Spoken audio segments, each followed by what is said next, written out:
Hello, hello. It's me. I'm here. I think I'm here. Um, I'm uh I'm a little tired. I took a nap. Just woke up a few minutes ago, and yeah, here with continuing Homestuck Beyond Canon. Oh my god, starting chapter 3. But before Homestuck, I just want to quickly mention that the Argentina versus England game was quite a lot of fun to watch. Uh, I'm excited for Sunday. I guess I'm also excited for Saturday. I think it's kind of weird that FIFA's doing a third place game the day before um the final. I kind of like the day break between it, but oh well. And I didn't know until my boss was telling me that the World Cup's like doing a halftime show this year. They have like who's all there? Gonna be there. Got Madonna, I think, BTS, Shakira, Justin Bieber. Uh, that's it'll be interesting if they start doing like big halftime shows every World Cup. Uh, I don't know how much I like it. That'll be pretty cool. Hmm. I guess it'll give like I guess I could outdo like American football and everything. Super Bowl won't even have its like halftime show to carry it. Uh, uh, okay. I think I'm starting to feel like I'm here now. Uh,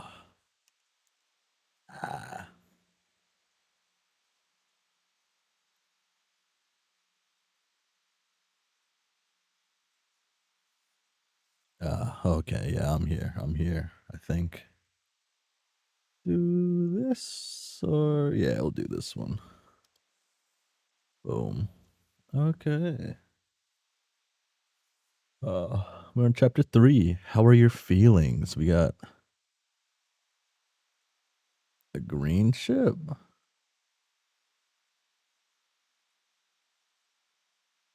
I'm like trying to remember what happened in the epilogues right now.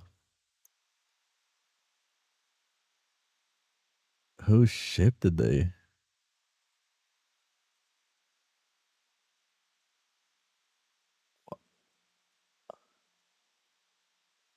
Kind of an ugly ship.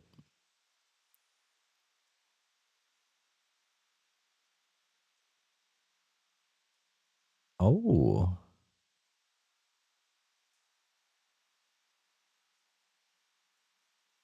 I enter.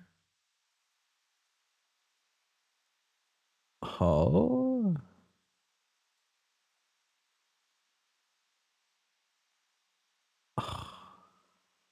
okay. That explains like the messy ass room. You got them and them. Uh, I wonder if my fella's alive or if I gotta struggle today. Um, boom. Let's see if ringing works. Oh, whoa! They answered. They didn't even ring the call, and they answered. Whoa! Have to mute for 1 second, I guess.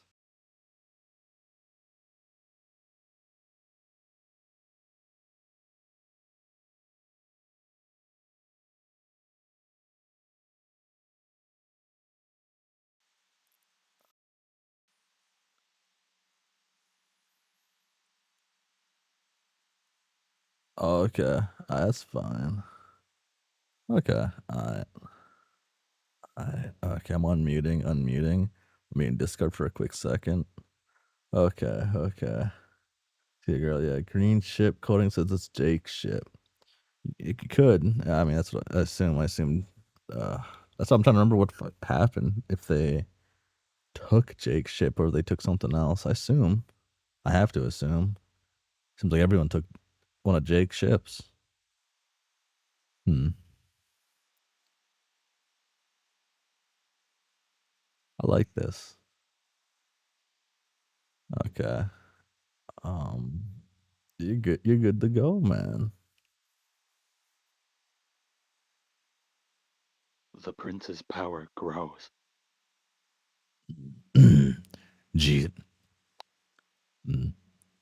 Jesus Christ. The night of the blood falls.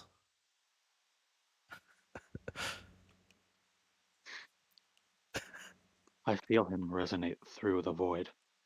Fucking great. Oh, wait. Oh, shit. It's the guy. It's Mr. Dave Strider. Oh.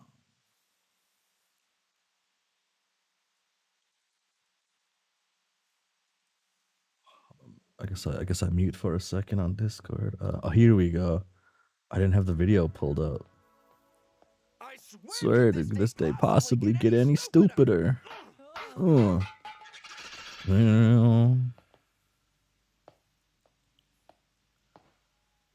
That fit? You're a meshy. Oh, I missed it. You're conscious. I'm not used to that. You're a meshy. You're a meshy.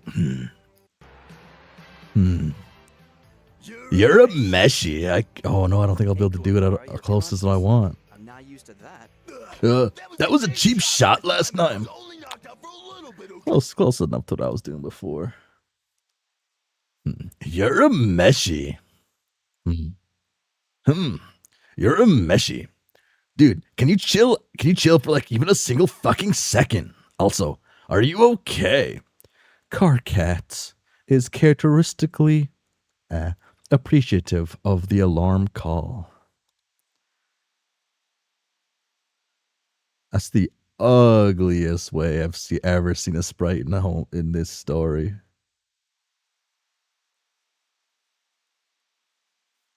That is gross. And of course it's Dave. I guess it being Dave makes sense. Huh.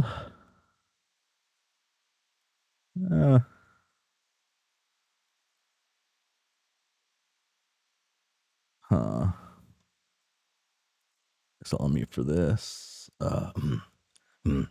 Oh, pardon the fuck out of me for overreacting to. I can't read. Oh.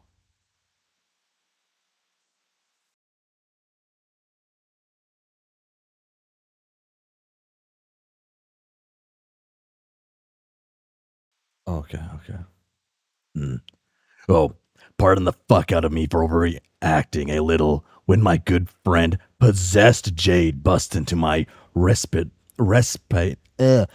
block at 5 a.m. Next, I'll just pull the covers back and let her climb in.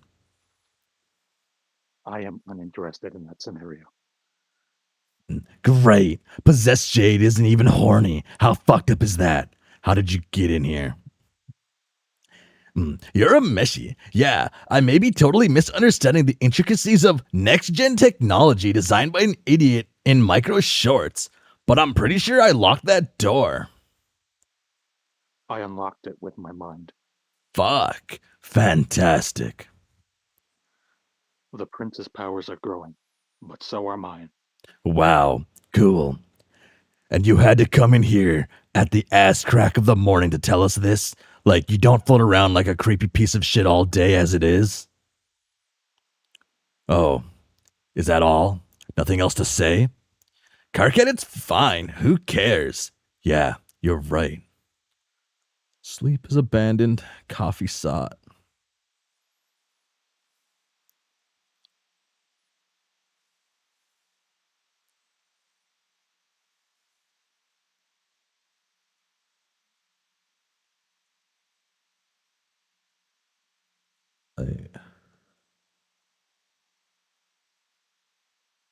It's like, Wait, how were okay? So she was facing Carcat. Oh, okay. She just laid on the reaction. Is that it?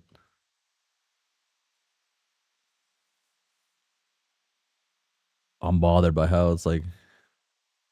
I guess she just laid on the reaction. I guess it makes sense. You don't want them to be moving too much. It's not like we actually have anything to wake up for. Go back to bed. No, dude, I'm up. Fuck it. I want coffee. Fuck, fine. Fuck it.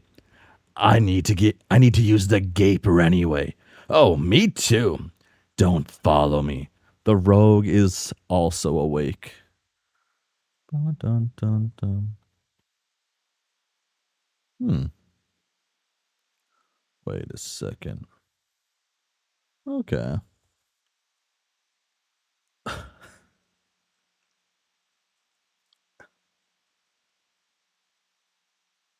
So this is the gang.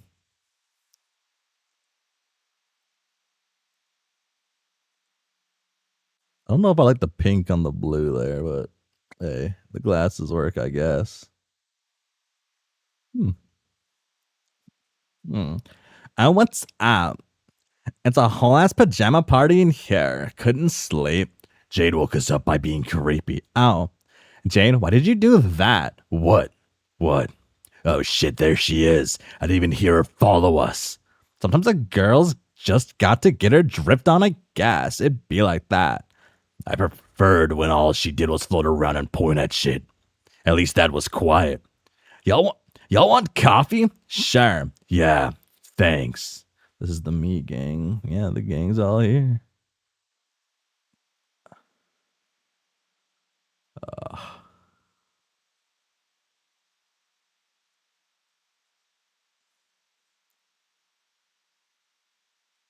guess they slept with that on too.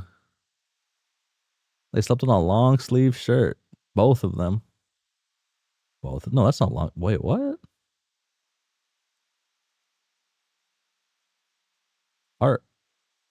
Are pajamas normally long sleeve shirts? Pajama sets? Pajama sets long sleeve? I don't wear pajamas. I guess they are long sleeved. Huh. I don't buy pajamas.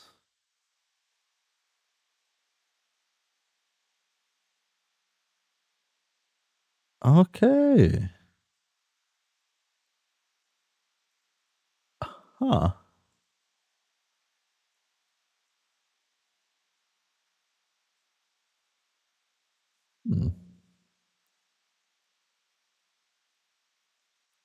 You're a meshy.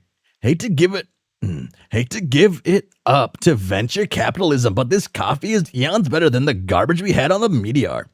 The ship is maybe the dumbest thing I've ever looked at, but it's a give and take, right? Fair. Maybe you just developed a taste for it. I used to think coffee tasted like ass, but drinking it was another thing I felt like my mom would have done. Turns out Rose drinks tea, and I Stockholmed my own dumb butt into liking this addictive bean juice.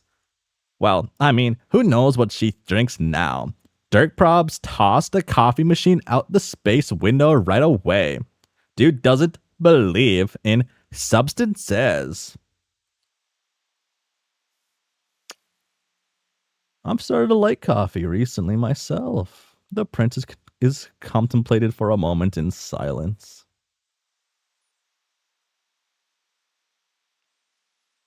This ain't the fit, Roxy. This ain't the fit.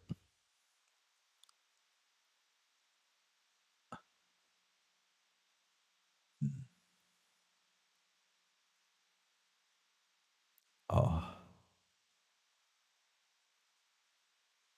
Okay. Why are you up anyway? Well, I wasn't, but then somebody screamed like a rooster, boned a teapot, and had a noisy love child. Yeah, you're a mess. Yeah, that's basically accurate. Fuck you. Maybe if you're lucky. That joke stops being funny when we've actually, is there milk? And in the fridge.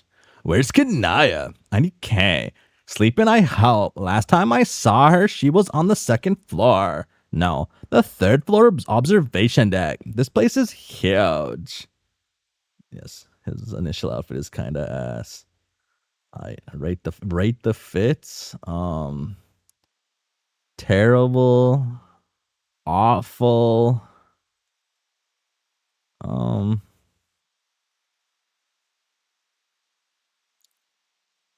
Uh, I don't know, sleepwear. This is good. I like this. I actually like this. This is okay. Dave's the only one with anything I like on.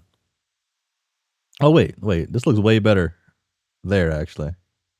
Wait, no, the dress looks way better when you see it drawn like this. Okay, never mind. This is like meh. This is pretty good, and this is bad. This ain't it. That ain't it, man. This makes it look kind of bad to me. Maybe I don't like the green eyeliner. Swab jam is like Jade's dress, not in sprite mode. Yeah. Okay.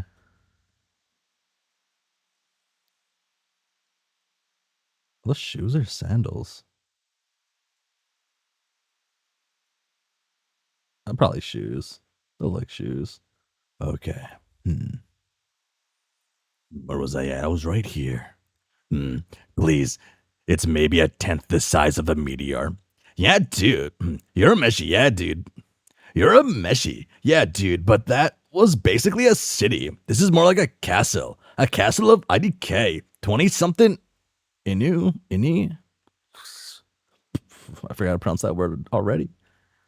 Anybody hungry? I was thinking about alchemizing some pancakes or maybe eggs. They all basically taste the same at the end of the day. I think alchemized food is like 80% imagination. But both of you barely eat and it's making me anxious. Damn, thanks. Damn, thanks, Mom. I mean, shit, Dad, Roxy, fuck. Sorry, I'm tired. Haha, it's okay. Don't worry about it. Okay, you're a meshy, okay, but just because our relatives turned evil doesn't mean we have to act like total animals. We can still try to respect each other's identities and shit. Anyway, I'm gonna go check on Kanaya. Possessed J, don't follow me. I am fine where I am. Cool. Thank you. The Knight of Time seeks a self. I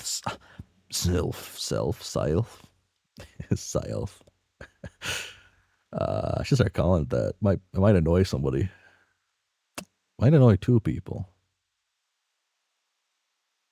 I'm tired. And finds her momentarily. Oh. I like this hallway.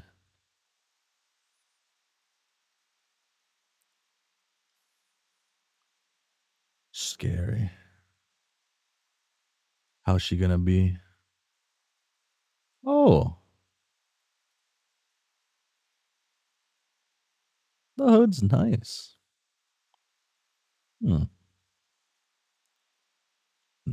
You're a meshy. You ever feel like our whole lives are eventually gonna end up like this? Just blasting through space on a sweep's long journey to somewhere, chasing after or running from some vague enemy that's sometimes a god-modded pet, and sometimes your dad. Without the faintest fucking idea of what's going to happen when we get there.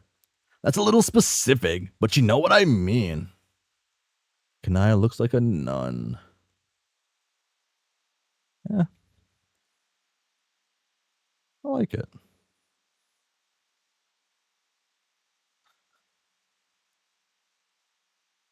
Hello, Dave. Oh shit. Sorry, I wasn't ready. I was admiring. I like Kanaya's outfit a lot. I like this one.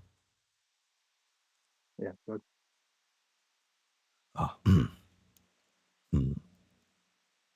You're a meshy. Sup? Am I bugging you? Do you want me to leave you to it or? Not particularly now that you're here. But shouldn't you be asleep? Shouldn't you? I need less sleep than I used to. Less food too, which is fortunate for the rest of you. Oh, right. I always forget about the vampire thing because you're already an alien. And if somebody tried to sit down and got me to watch a movie about a vampire alien, I'd be like, come on, pick a genre. Except I'd watch it anyway because, let's be honest, the only person who'd ever try to get me to watch something like that would be Carcat. And if he can get me to watch Serendipity, he can get me to watch anything. But you get what I'm saying. Yeah, Rose even told me, shit, sorry. it's alright to say her name. I just don't want to be I just don't want to remind you of that shit if I can avoid it. You aren't reminding me of her, as I rarely think of anything else. I close my eyes and I see her. I keep them open and I see her. Well, I see space in the corner of my shoe right now, but her too.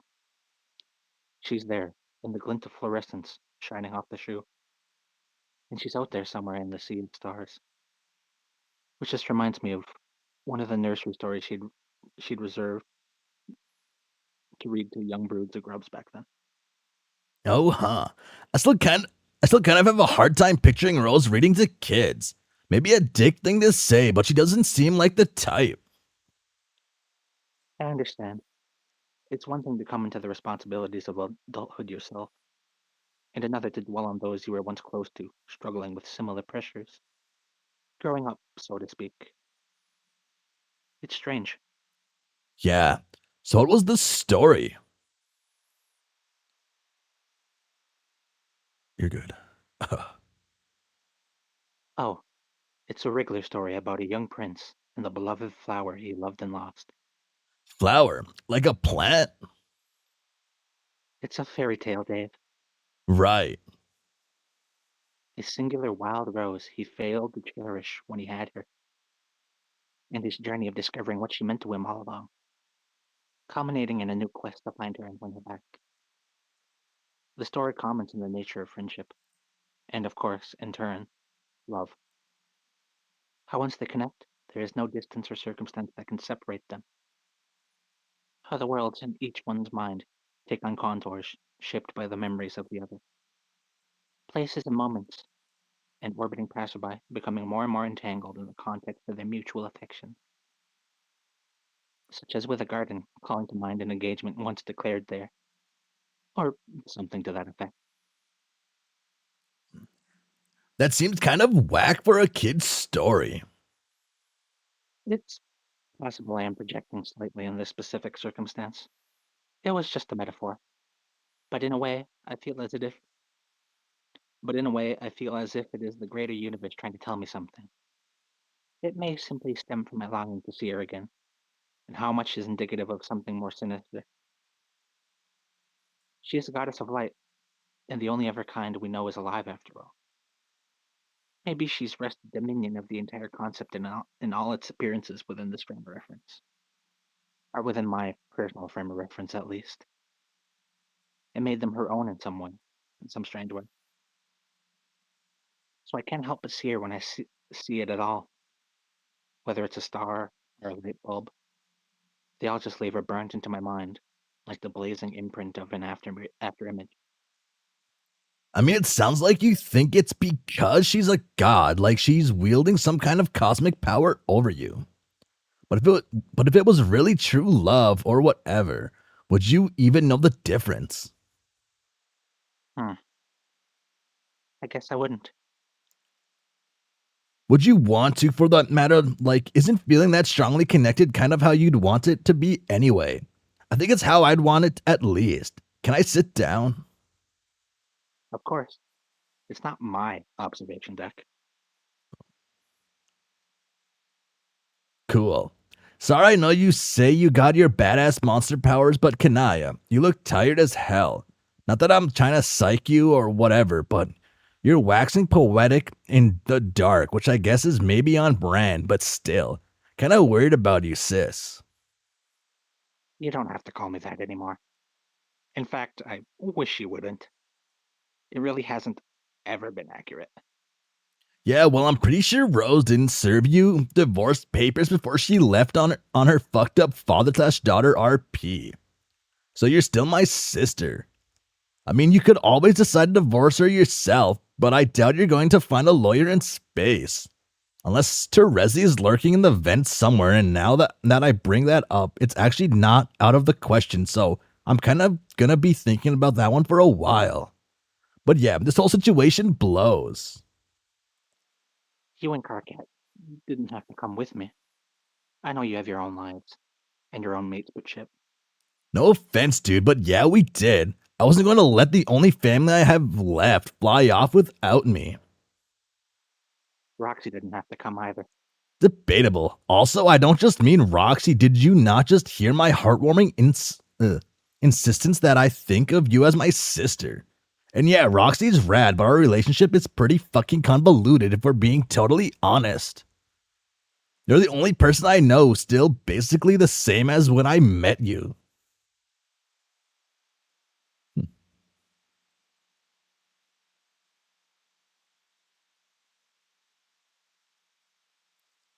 You're a meshy. No, stay with me here. I know that people grow and change and shit. It's dumb to think you haven't improved or whatever since we met 10 years ago.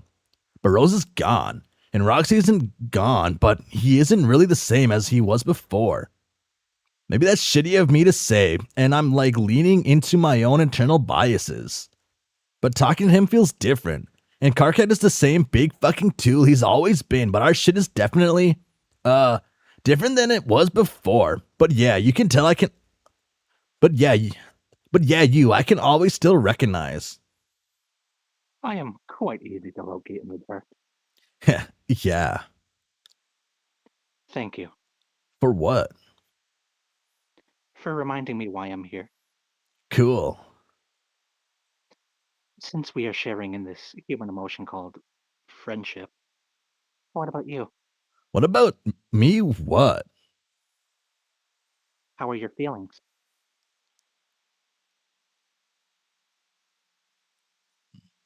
Oh, those. Yeah, they're pretty good. Not much to say on that front. Except sometimes your best friend disappears and your other best friend goes into a ghost coma, and your third best friend fucks off to space with your dad. The dude you spent the last 7 years convincing yourself isn't an egomaniacal anime villain, and who isn't actually lying in wait to completely decimate your life and your emotions and shit. Anyway, I forgot what my point was, but yeah, I'm fine. Though, what the fuck does that even mean anymore for any of us? Maybe it was naive to think that a bunch of 20-something trauma victims could run a society. Maybe this is better. At least this way we can't fuck it up worse. Cool how Earth-C existed for centuries, then we showed up and managed to ruin society in 7 fucking years. Maybe Drake actually did the smartest thing he could. Fucking left. Perhaps. But he did leave arguably the 2 worst possible people in charge when he did. Man, I guess. But who knows? Maybe Jane will turn out to be a great president. Maybe without Dirk's corrupting influence, Jake's ass will become a symbol of peace and interspecies harmony. At least everyone can agree on something. Shit, how does this always happen?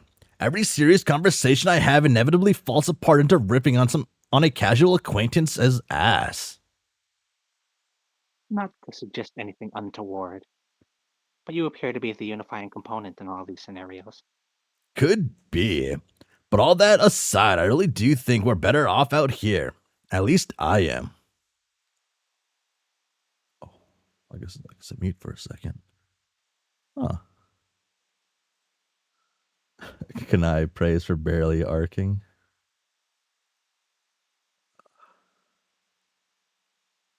I'm liking this Kanaya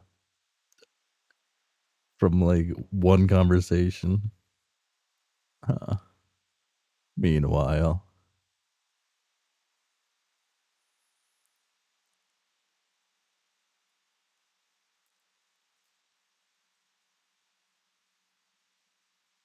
Okay, Carcat. Do you want pancakes? I can make pancakes. Do you think he's okay? Who? Dave. IDK. You know him better than I do. Actually, I think you know him better than anybody might know anybody. You guys are like the real fucking deal. I guess. Wait, why the fuck am I even asking? He's obviously not fine. Are any of us? Are you? Not really.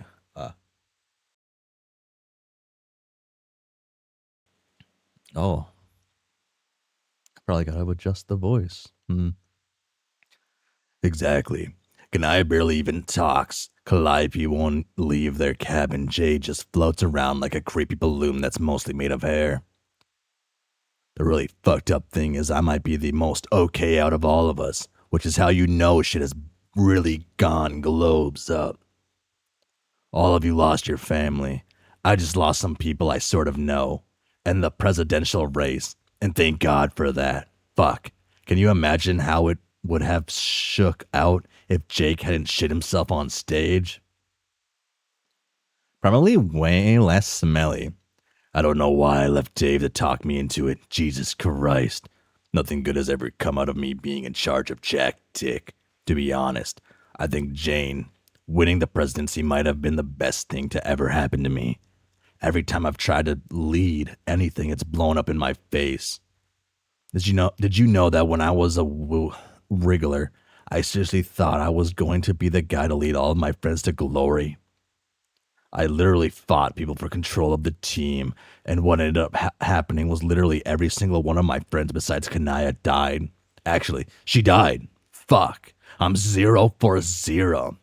You're kind of an intense dude. Anybody tell you that? No. Okay, would have been a good president. Maybe. I'll probably. Implied.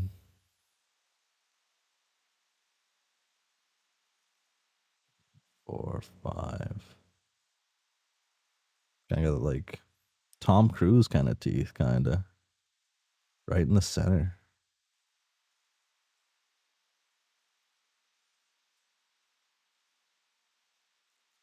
My point is, this is the best possible scenario for me. I don't even like Earth that much. Well, you're lucky, I guess. No, I'm not. Fuck. I'm not trying to brag about it. I'm just saying, don't waste your sympathy on me. Against pretty much all odds, and despite me not deserving any of it, I ended up getting pretty much everything I wanted, over and over again. Sometimes it almost feels like whatever slathering monstrosity of a cosmic hellbeast that put all this shit into the motion actually likes me. Fucked up if true. We were in the middle of a literal universe-shattering war for the continuation of our races. And Dave and I just spent 3 years climbing up each other's nooks and playing video games. I guess also saving Paradox Space. That's pretty good. So what you're saying is love can bloom even on the battlefield, I guess. So, you want pancakes?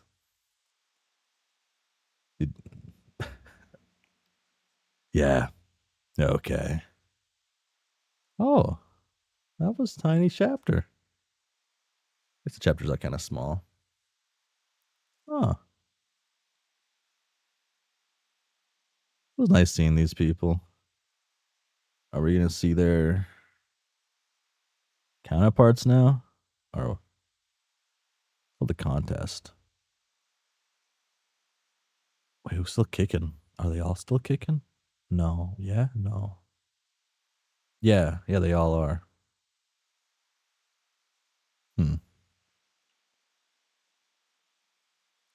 Oh. Oh?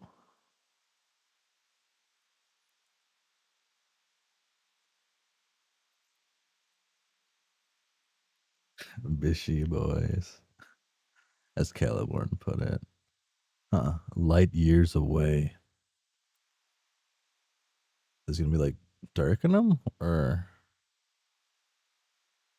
is this completely different? Dirk in them, okay.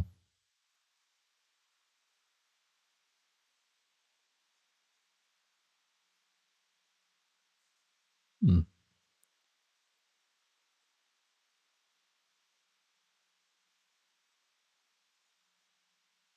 Oh, it's the first time seeing the robot. All right.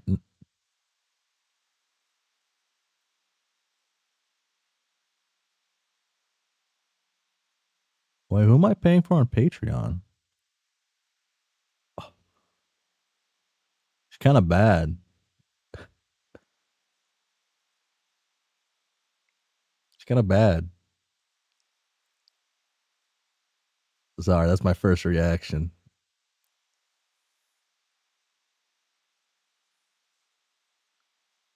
Shame, robots aren't cute. Shame.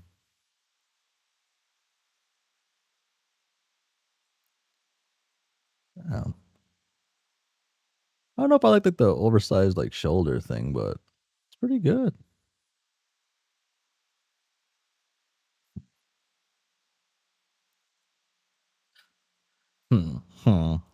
Are you finished posing dramatically out there? I think Terezi wants a turn. Oh. Complete valid reaction. Rose is a baddie. She looks good. So is Rosebud. Rose, enter.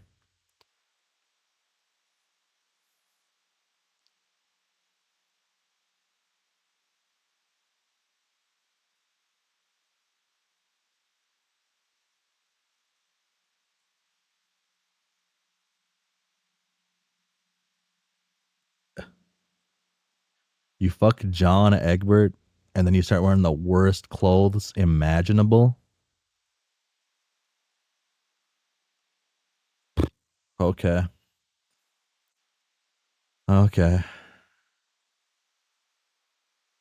Okay. That makes sense. That makes sense, I guess. Like, what are those, dude?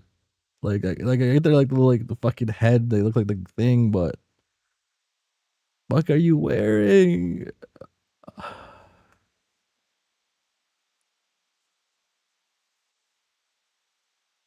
Oh my god.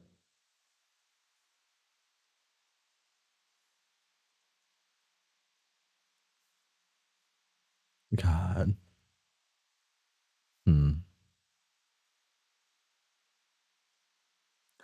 She is more than welcome. I've had my fill. Feels good, doesn't it? Now get over here. We've got business to discuss. Rose, render yourself more symbolically than this instance. Oh? Oh. God, dude.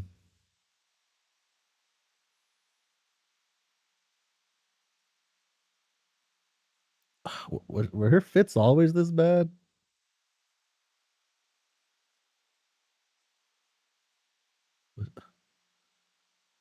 Like, they're like not important to the story, but like, were they always this bad? I guess it's just been a shirt. Does she wear anything outside the shirt besides her like cosplay or whatever?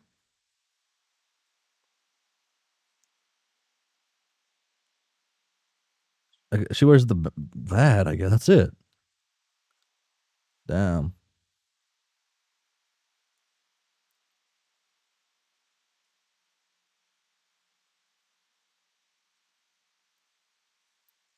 Fits, man. It's like she wears one thing. Like, does she wear anything else ever besides the ancestors cosplay?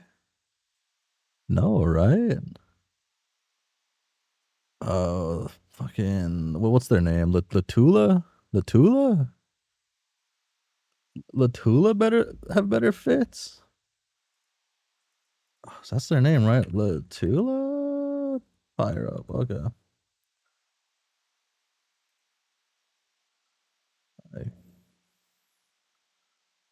Like their one thing's just better.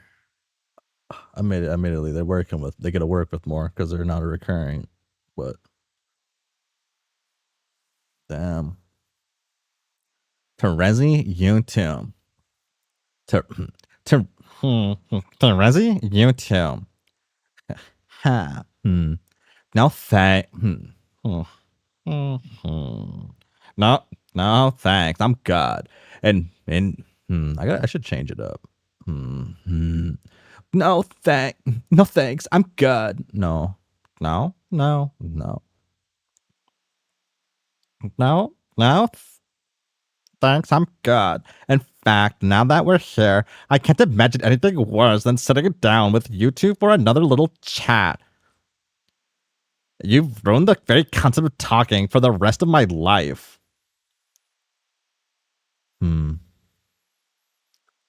Oh, come on. It wasn't really all that bad, was it? Dirk may be completely insufferable.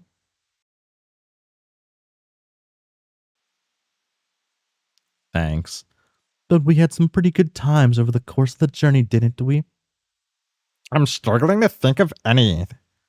Oh, how you wound me. 3 years of anime plot analysis is enough to turn any relationship sour. All right, that's fair. The anime was rather tedious. Wow. But I Possessed?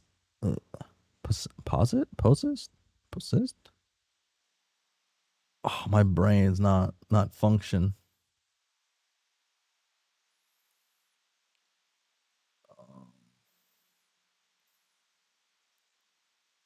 Oh, whoa.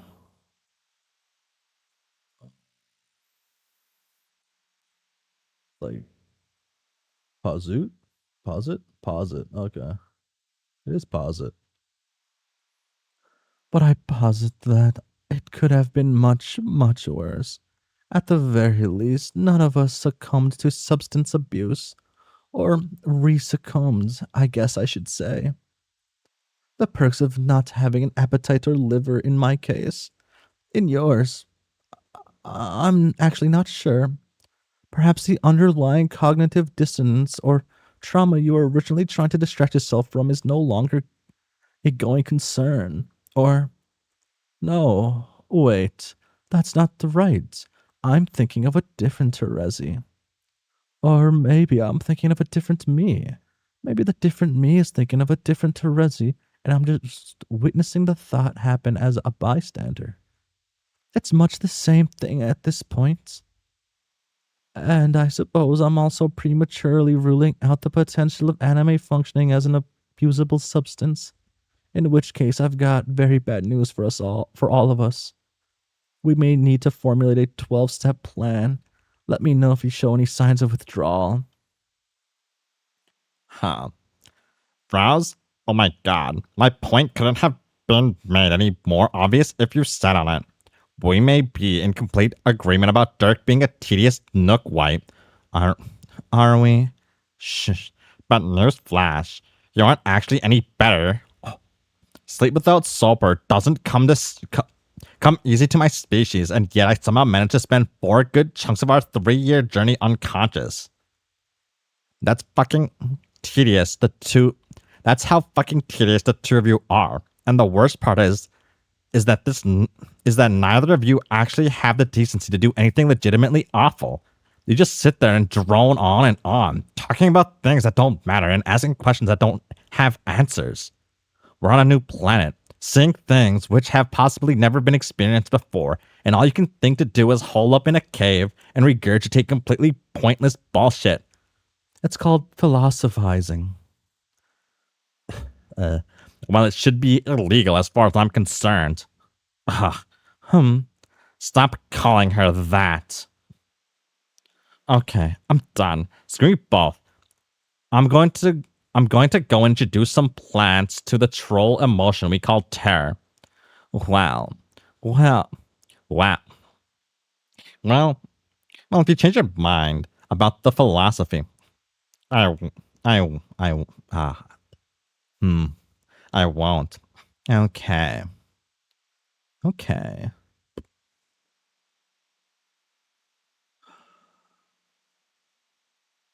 Saying it. That was odd. That was odd. Even by Terezi's standards. She's fine. Doubtless. But wouldn't it be best to wait for her to return before discussing our future plans? Whether she likes it or not, she is part of this goofy expedition. She isn't part of this, though. A part of this? This. Boom. You mean she isn't a god? She isn't a ruler. She's an ruler. She's incented for it. And we are.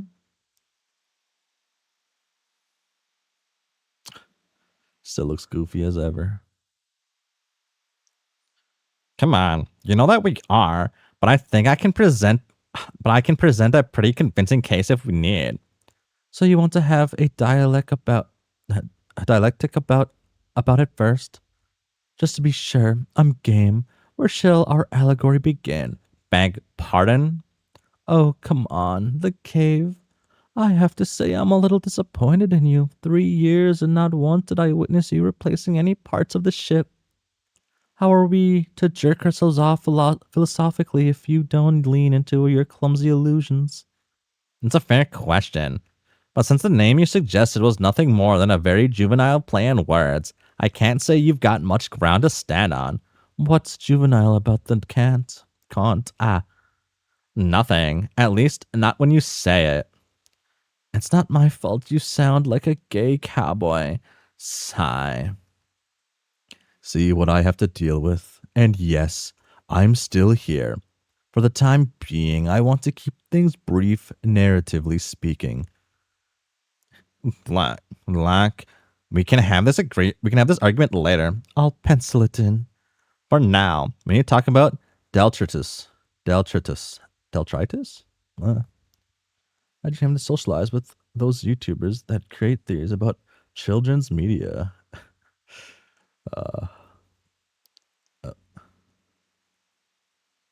Check with Rose. Atmosphere, sure. Water, lots. Additional pens, guess. Blah. Landing site causes potentially something. Fuck if I know. Okay.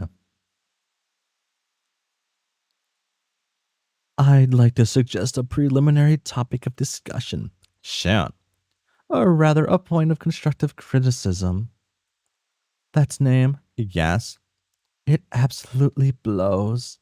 Okay. In the interest of an open-minded discourse, I'd like to counter by saying that I think it's pretty dope. But it's fine. We don't gotta settle for that. Do you have any better suggestions? No. I'm simply making an observation. Sigh. You can at least come up with an alternative. Making shit is hard. I think having a good name for this planet is an important first step in telling its story, which is what we are here to do. I agree. Names are potent symbols after all. I just think we have a different understanding of what a good name entails in this instance. Huh? To be clear, I think it's a perfect name for this place.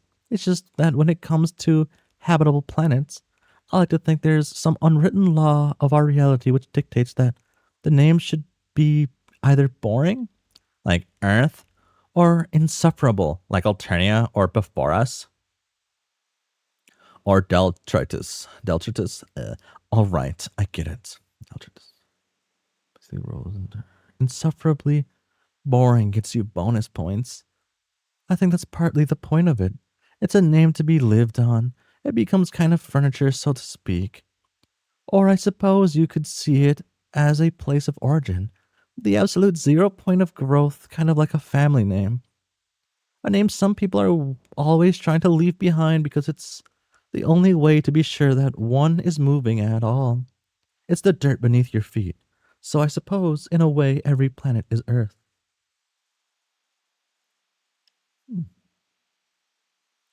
Right. We're going to call this planet Earth as well, though. Oh, we're not going to call this planet Earth as well. No, that would be far too cliche.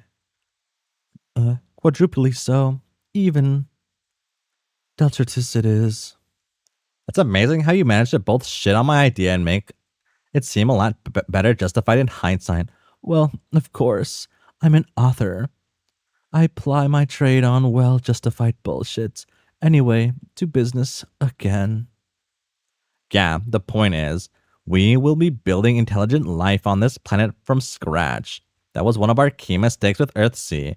We should have started our guidance from the very beginning instead of letting it grow organically in our image. I'm not sure I agree, but go on. No, please knock yourself out. We stayed on topic for a few seconds, and I'd hate to make it a habit. Our own world was abandoned by its gods. Or, I suppose, its gods never reached it.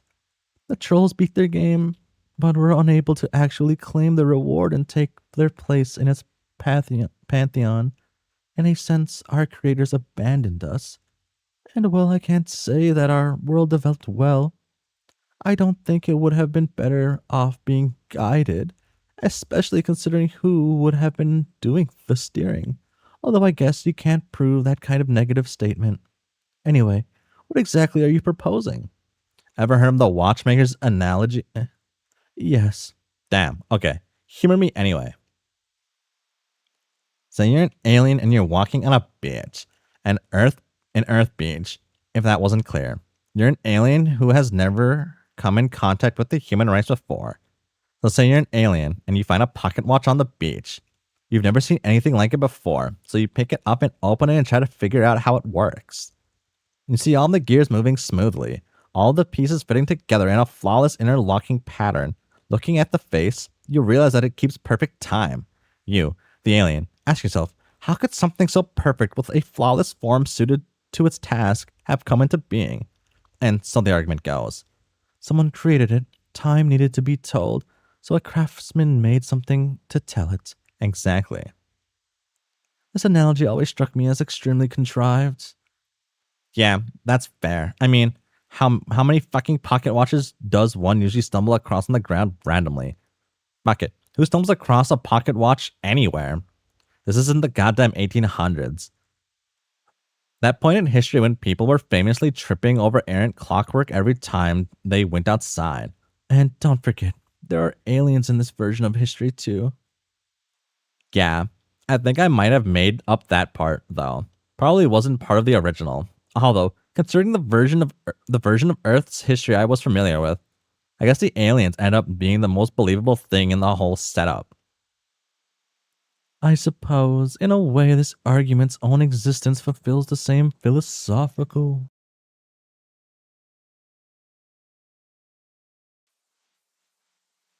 Okay. Philosophical premise as the analogy itself, which is a scenario perfectly suited to its function, which is to convince you of an existence of intelligent design, one that is so unlikely to have arisen by chance that the presence of an artificer is the natural conclusion. It's this weird spiral of a concept, really. Its creators all the way down. Haha, yeah. Yeah. Yeah. But I guess my response here would be that this is an argument in favor of intelligent design being a factor in the creation of a universe. It's not an argument that intelligent design should be a factor in the creation of a universe. That's a question of morality. True. But if intelligent design is a reality, and I think our experiences indicate that, yeah, there's a pretty good chance then wouldn't failing to continue it be an abdication of our responsibility? If we can order this world and fail to, is that really any better than smashing the watch ourselves? You don't want to be responsible for screwing it up, and I get that.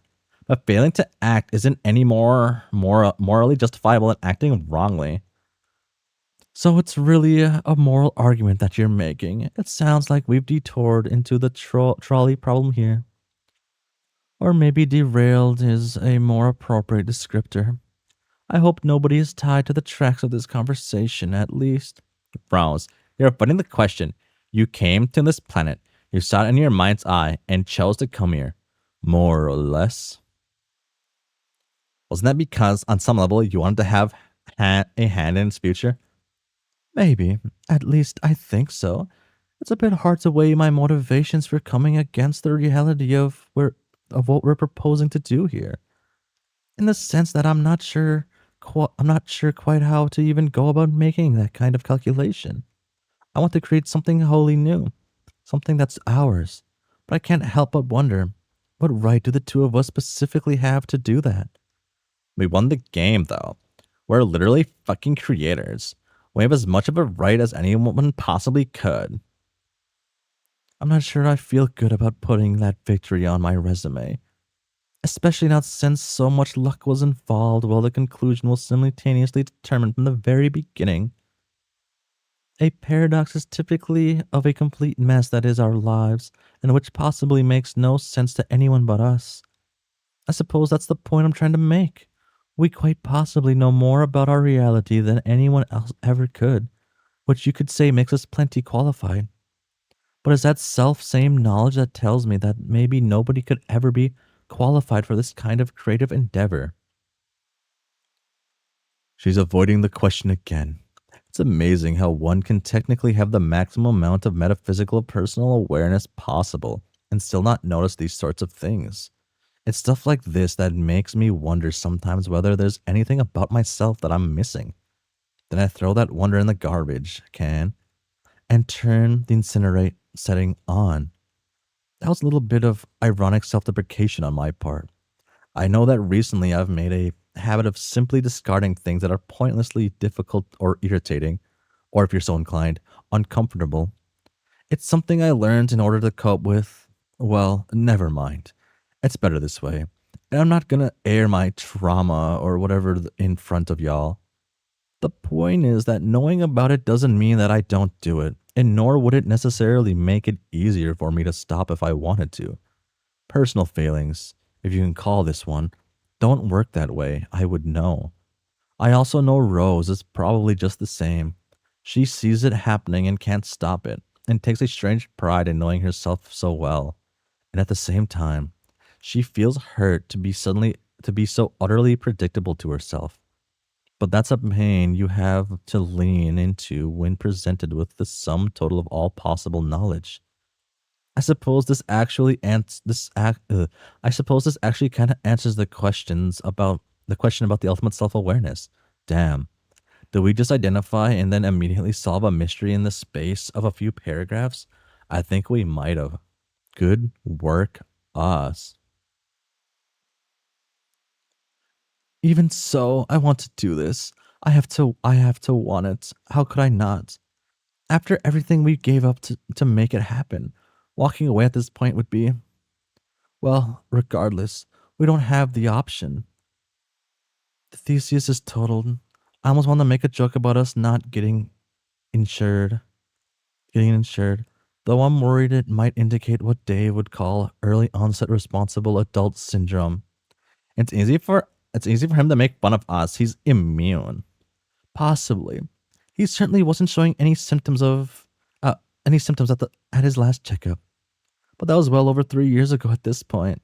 Rose looks off into space, seeming to exist at a very great distance for a while. And then, at a perfectly calculated moment, she chuckles quietly, almost mournfully to herself. I'm rambling again. Told you so. It's okay. I'm sure there was some good reasoning buried deep inside there somewhere. Future archaeologists will unearth it eventually. It sounds like you've made up your mind, though. Maybe. She hesitates again, not sure. Oh, come on, Rose. Yes, you are. You know this is what you want to do. More than that, you know that it's the right thing to do. Might as well get it over with. Fine. Excellent. What? Don't look at me like that. She was already on board with it all, but she was already on board with it in all but name, and we both know. So why waste our time? You've got better things to do, and as of right now, so do Rose and I.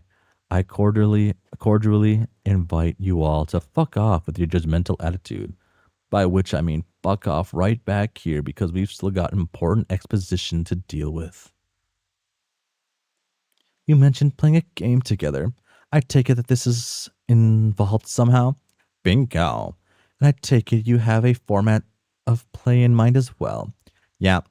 So, I guess the basic premise is, yeah, we can establish a new civilization on Deltritus. Cook up a new freakish alien species and steer them towards playing the game at a distance using the command terminal. It would certainly be a challenging application of our combined skills, but it doesn't strike me as being all that fun by itself. For clarity's sake, the second game you're referring to here is the game that we played 10 years ago. Suburb, or Sagrub, I guess. Whatever it'll be called this time. Yeah, that's the game. Gotta be careful with those capitals. The game between the two of us is going to be different. I propose that we turn this into a contest of sorts. Each of us take responsibility for creating our own separate species, each with their own design, society, and culture. Then we pit them against one another to see which will ultimately play the game. For the love of God, please, let's call it something else. If only for the sanity fraying memories of memes long past. Thank you, Rose. Thank you. Thank you. I appreciate that because I just lost the game. I wasn't. That's our culture you're talking about. Have some goddamn respect. Actually, it was my culture. I think it's more accurate to say you appropriated it 400 years later. You're right. I'm sorry. Meme a culpa. I regret everything. That was an interesting setup. Dun dun dun dun.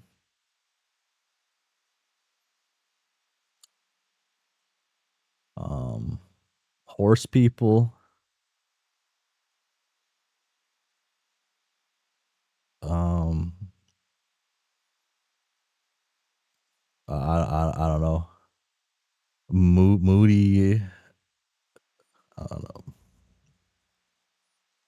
I guess moody gay people. I don't know. I can't think of like a one line thing that works. All I think about is horse people here. Anime horse people here. There we go. Bullshit aside, that's the contest I'd like to propose. 2 gods, 2 species, 1 copy of the game. We have a lot of time to kill before it's ready to play. Might as well have some fun in the meantime. I'm intrigued. That's good. Intrigued is good. It describes both species. I have a few questions before we begin. First and most pressing, how do you propose we go about doing this? What are our raw materials? Unless you're planning on giving me a rib, I'm not sure what we are going to work from. That's fair enough. There doesn't appear to be anything in the way of animal life on this planet for us to use. But that's not important. We got all the raw material we need. Quite literally, in fact. We're going to make the new species out of us. I see. Don't worry, it doesn't imply actually breaking ourselves down into usable matter or anything like that. What I mean is we have 2 humans worth of genetic material to start from. And more importantly, a technology to use that material to synthesize something new. So ectobiology, then. That's part of it, yeah. Let's take this into the lab. The lab, yeah. It's just another fucking cave, okay? We lose the game now, you're pissed. Because the guy who controls the story. Just dictate. You can just dictate who wins.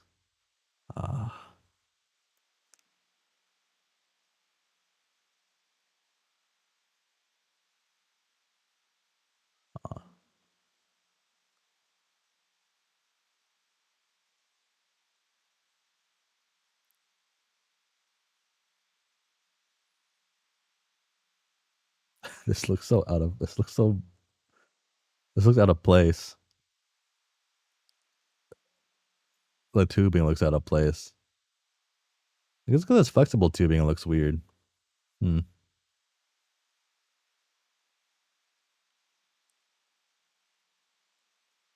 This cave has a lab-like ambience. I'll give it that. And I've seen a few labs in my time. Sweet. It's got the Lalon witticism of approval.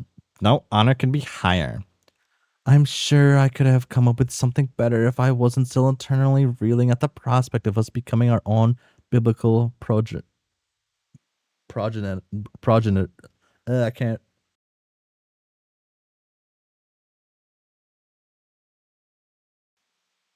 Progenitors. Yeah.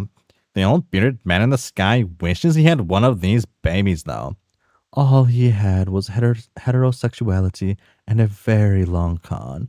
Although, I guess they're both essentially the same thing. Oh shit. There's something so delicious about the two of us being the ones that populate an entire planet from scratch. The irony doesn't get much sweeter. How quickly you learn, my child. I'm so proud of you. Anyway, that horseshit aside, it turns out that basically all of the equipment that Suburb gave us can be integrated into one device with the ability to perform both alchemical and ecobiological functions. The idea is pretty simple. We both contribute our own genetic sequence in the form of paradox slime, and then use it as base to graft new material onto using alchemy. Doesn't that strike you as a little, what? You know, incestuous slurry adjacent? Oh, that shouldn't be an issue. We're each going to be keeping our slimes to ourselves. How courteous. In any case, after the base material is collected and the alchemical mix is finalized, we rapidly accelerate the development of the synthesized life forms to point at which they can form a society of sorts. So in theory, what the mayor and his associates did on Earthsea, but just larger scope. Instead of staying within the framework of a species that already exists. And here we won't be waiting thousands of years for the development to happen in real time.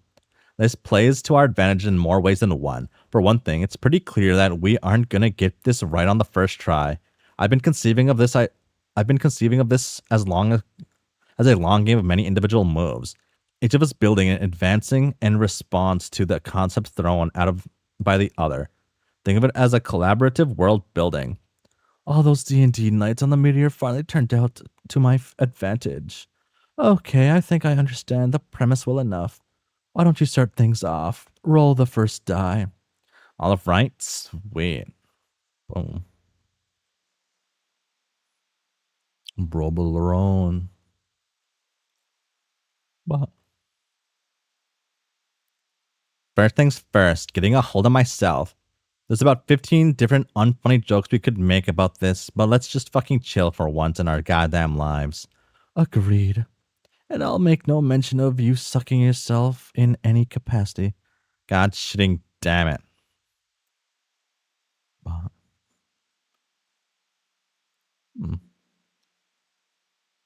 Oh, that hurts my eyes to look at.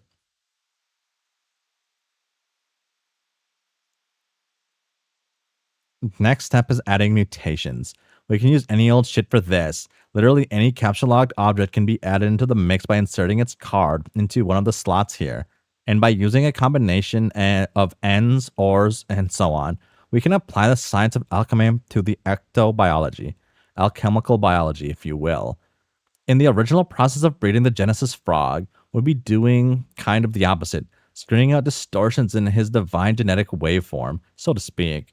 Here, we're adding noise deliberately, kind of like genetic SBAH-ification. I think it's funnier to say it that way. Inside this machine is one big artificial genetic, infidelity bonanza. Dave would approve. Oh, Gushers. Gushers taste kind of gross.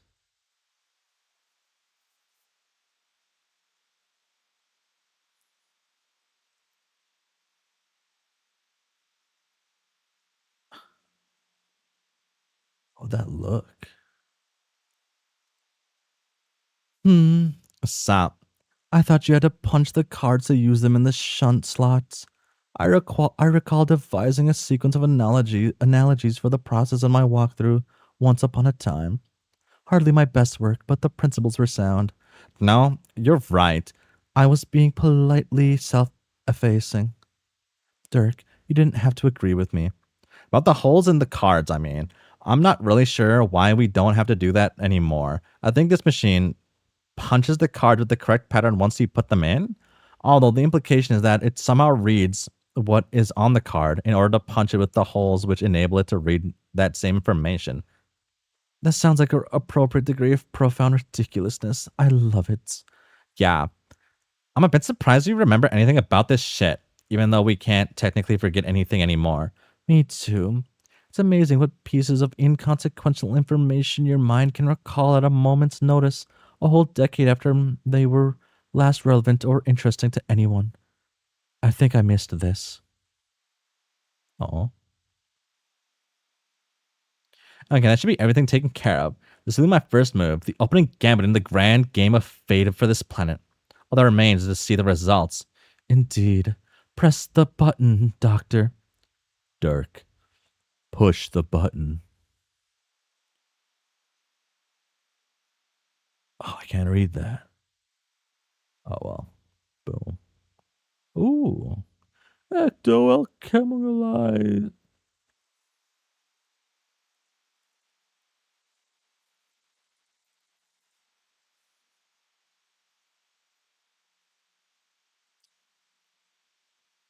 Oh, why does that font look so familiar?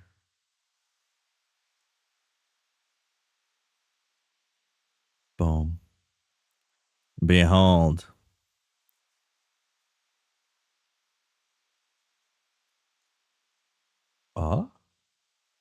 My creation. You're a robot and you're wearing sunglasses. Dirk and Rose. Behold.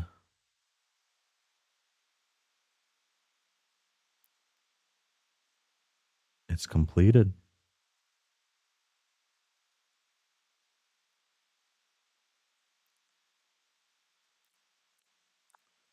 That's something. Dirk. Rose.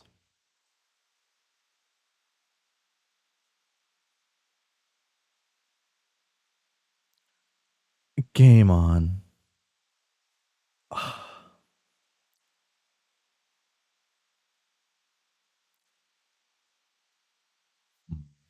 Yeah, I'm somehow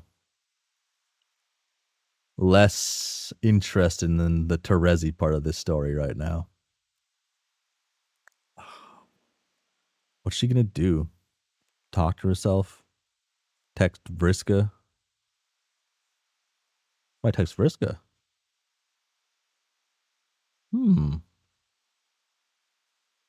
Okay. Huh. How many pages are we at? 143. What did I end up last? What did I end at last time? I was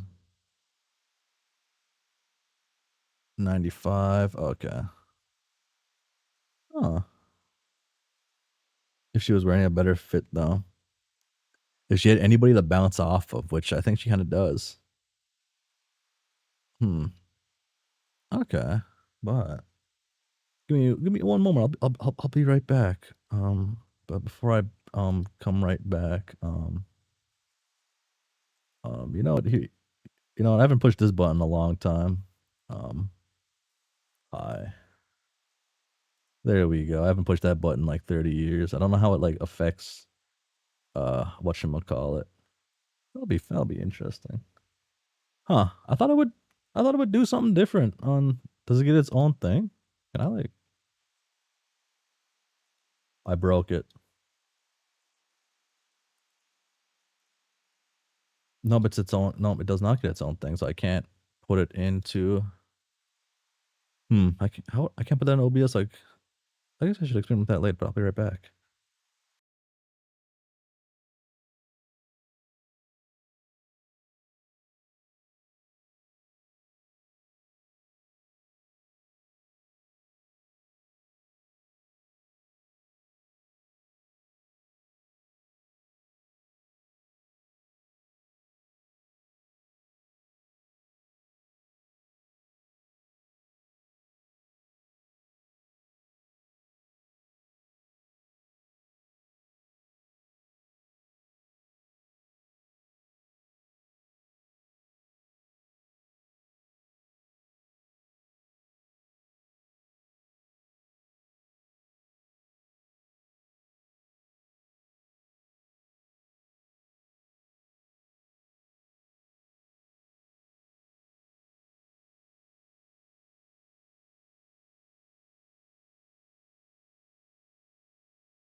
I think I broke my I think I broke my browser, my web browser.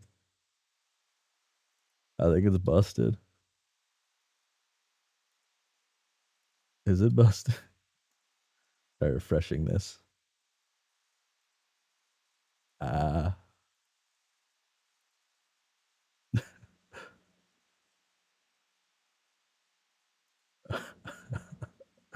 Okay. It's working now. No, it's not working now. I think it's still busted. Just the browser that seems to be busted. Okay.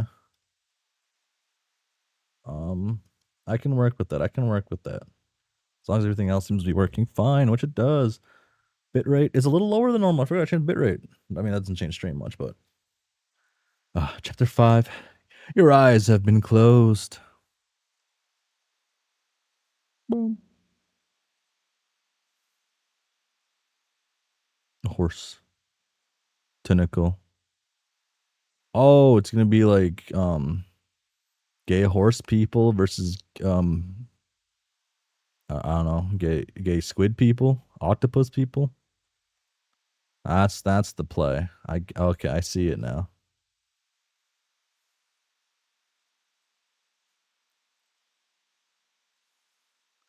Forgot about tentacles. Oh, gay Greek horse people. Okay.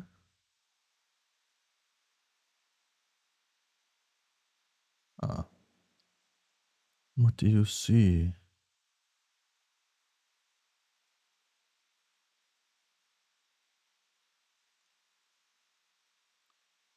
I like that little the site.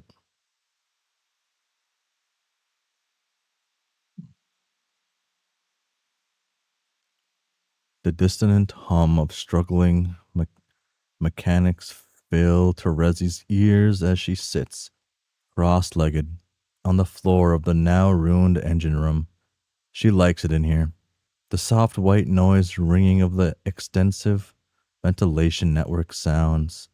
If she closes her nose just right, like the rustle of wind through the leaves of a tree hive universes away.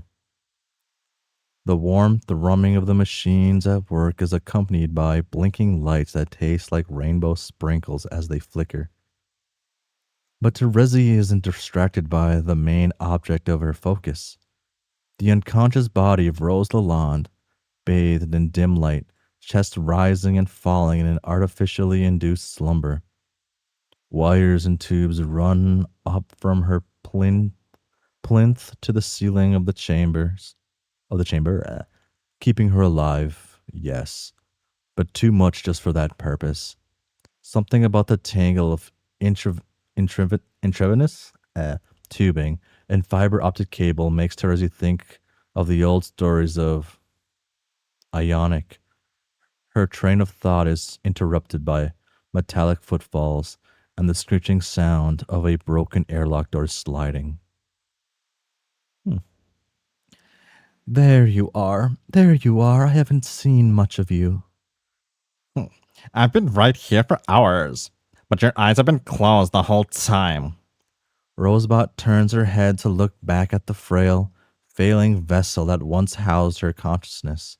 She doesn't even dispatch a fake laugh to her behavioral display matrix in a pity of this half-joke. Your attachment to my comatose body is unexpectedly charming, as well as slightly sinister. She isn't going to do anything. She isn't coming back from where she's gone. You never know. Yes, I suppose that's true. Anything can happen. You can see the future, etc., etc. Except, you can't see the future, etc., etc. Except I can. I can see the trajectory of the story needs to take, and thus I know the trajectory it will take. And resurrecting my meat puppet would not only be difficult difficult to the point of being worthless, it would also be extremely lame. Not that it would be out of character for this story. We live and breathe on the stupefyingly mind-numbing and the mind-numbingly stupid. But then we begin to veer towards dissolution yet again. If what you're saying is true, if a story has to be compelling to be canon, do you really think Dirk is the type to tell a compelling story? His taste in anime alone is concerning. I did enjoy the one about the horses though. I don't think that counts as anime. But that's why we're here, isn't it? To steer the ship. The one about horses? Oh my god, are they watching Uma Musume? Is this Dirk's favorite anime? Oh wait. I should go to now. Oh my god. Is this the anime? I don't know any other horse anime, I guess. Horse anime. Horse animes. Oh, okay.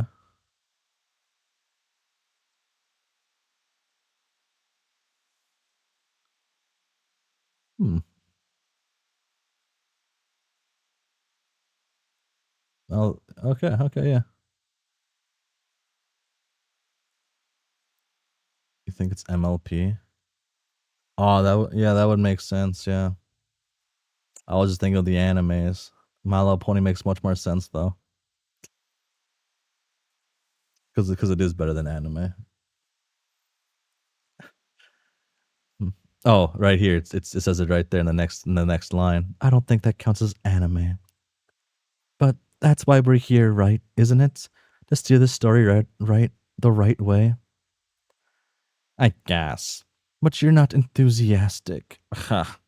Playing with a whole world like it's some kind of squeaky licious toy does sound like it has its moments. I mean, my friends wanted to rule your little world as petty tyrants after we won the game ourselves. But do you think that would have been for the best for you and all the other mammalian weirdos on your planet? It didn't happen because it didn't happen. If I have to hear one more tautology from either of you, I'm going to move to the woods and plague your new society as a hermit bog monster forever. See, that's more the spirits. Become as myth to Resi Pyrope. The troll under the bridge. You were always meant to be. The village chalk supply would be ravaged. Townsfolk will tell their children scary stories of the terrible dragon hiding in the woods.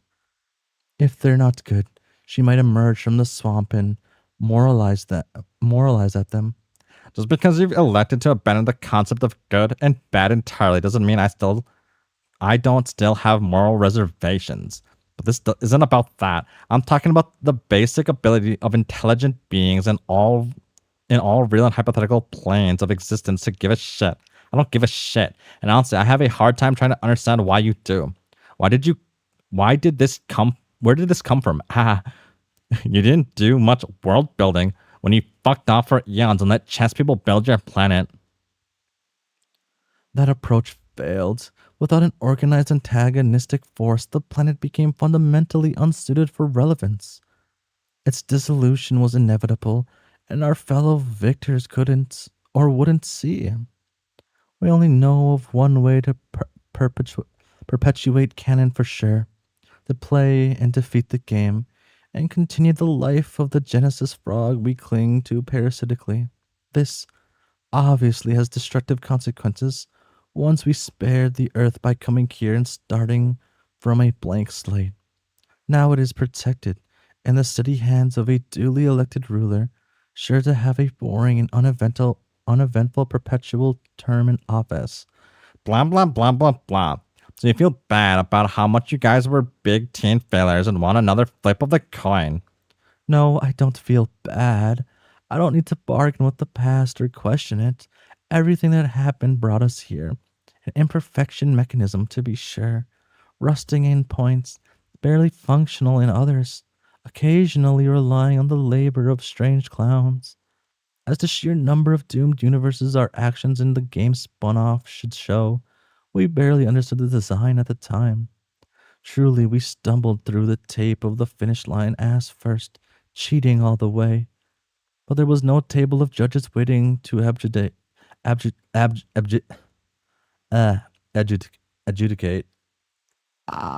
our performance by holding up little placards with numbers on them. We are the observers and we are the judges. We won, and the victors and and the victor go the spoils. And to the victor goes the spoils. Ah, ah, ah, ah. If you want a hand in making the rules of this new world, then don't storm off. You're trying to lead me to accept your moral framework. What if no one should control a universe? All we fought against was monsters who converted power into control, and not everything we lost fighting them was a mistake. There was a lot sacrificed for the idea of good. What's the point in continuing the story if that was meaningless? If Lord English was just holding up the world? If it takes acting like him to keep it alive, wouldn't it be better to just let it die? Rosebud looks over at the plinth where her body sits, kept alive, sure, but atrophied and weak, dependent on this machine to continue projecting consciousness to the abiotic enclosure, keeping the realization of the ultimate self from tearing herself apart. Wouldn't it be better to just let it die? Terezi isn't asking new questions. Rose had first threatened suicide when she was 8. She couldn't bear the thought of attending the funeral her mother was organizing for her beloved cat Jaspers. When she was 10, she put on her coat and stood in whipping winter winds on the balcony overlooking a frozen waterfall, imagining the plunge with a blank expression on her face, eyes stinging from the New York cold. Her mother had drunk herself to sleep with the vacuum on again. Mechanical wailing inside, playing a chord with the gale outside, inescapable. But her first and only real attempt was a success. All these thoughts cross her mind in a microcycle, explaining things to someone not aided by the exponential increase in processing power Rosebud has is tedious. Rezi's hesitation won't be dissuaded by explaining more of the universe. There's another source at work. Not to be indelicate, Terezi, but I've wondered something. Yeah, it would be completely unlike you to be indelicate. I'm being serious. You said it yourself that you don't give a shit. This melancholy, this meaninglessness you're feeling, I think there's another explanation for it. One having little to do with the sorry, I just had the thought of like if John somehow got mixed up in like the fucking people they're making. One having little to do with the structural soundness of our plan. I think there's psychological explanation. There's a psychological explanation at work here. I'm correcting you. You think there's a psychological explanation for everything, and it all has to do with mothers and repression. Your mother was an egg. I recognize there are limitations at play here to the human experience, but I don't think it requires a great deal of insight, even though I do, in fact, have a great deal of insight to recognize that you are fucking depressed. Oh, thank you, Dr. Science. Let me take my human checkbook to pay you for these invaluable human insights. Discovering that there is a problem is the only way to solve it. The constant insistence that everything is as it ought to be isn't just counterproductive, it's pathetic. From one seer to another. We both know how bad you've gotten in the past, or, if not in the past, in some past. I have no desire to meet that Terezi, no matter how doubtlessly sticky and charming she might be. And every bad feeling is a syndrome, and just because I do things differently than you doesn't mean my brain is broken. That's not what depression is. Oh my god, I don't care. Stop trying to get through to me or whatever else you think is happening here. We aren't friends, and go ahead and do your arts and crafts project with people's lives. Shockingly, Terezi, I am not asking you for your permission or your blessing. I need neither. I was offering a reprieve from the monotony of the last 3 years and what promises to be a long stretch of time going forward. Your life is going to be short compared to mine and Dirk's, but that doesn't mean it has to be boring. The two of you really are made for each other. I am made from him. That's how families work. Is this why you left Kanai behind? Because you know so much. Because you know so fucking much about family. I would be careful if I were you. The weight of what I know and you do not is enough to overwhelm a moral framework. Ugh, shut up. Stop playing with this mystical bullshit every time. Don't you miss her? Don't you? Your constant deflection is as pointless as it is ineffective.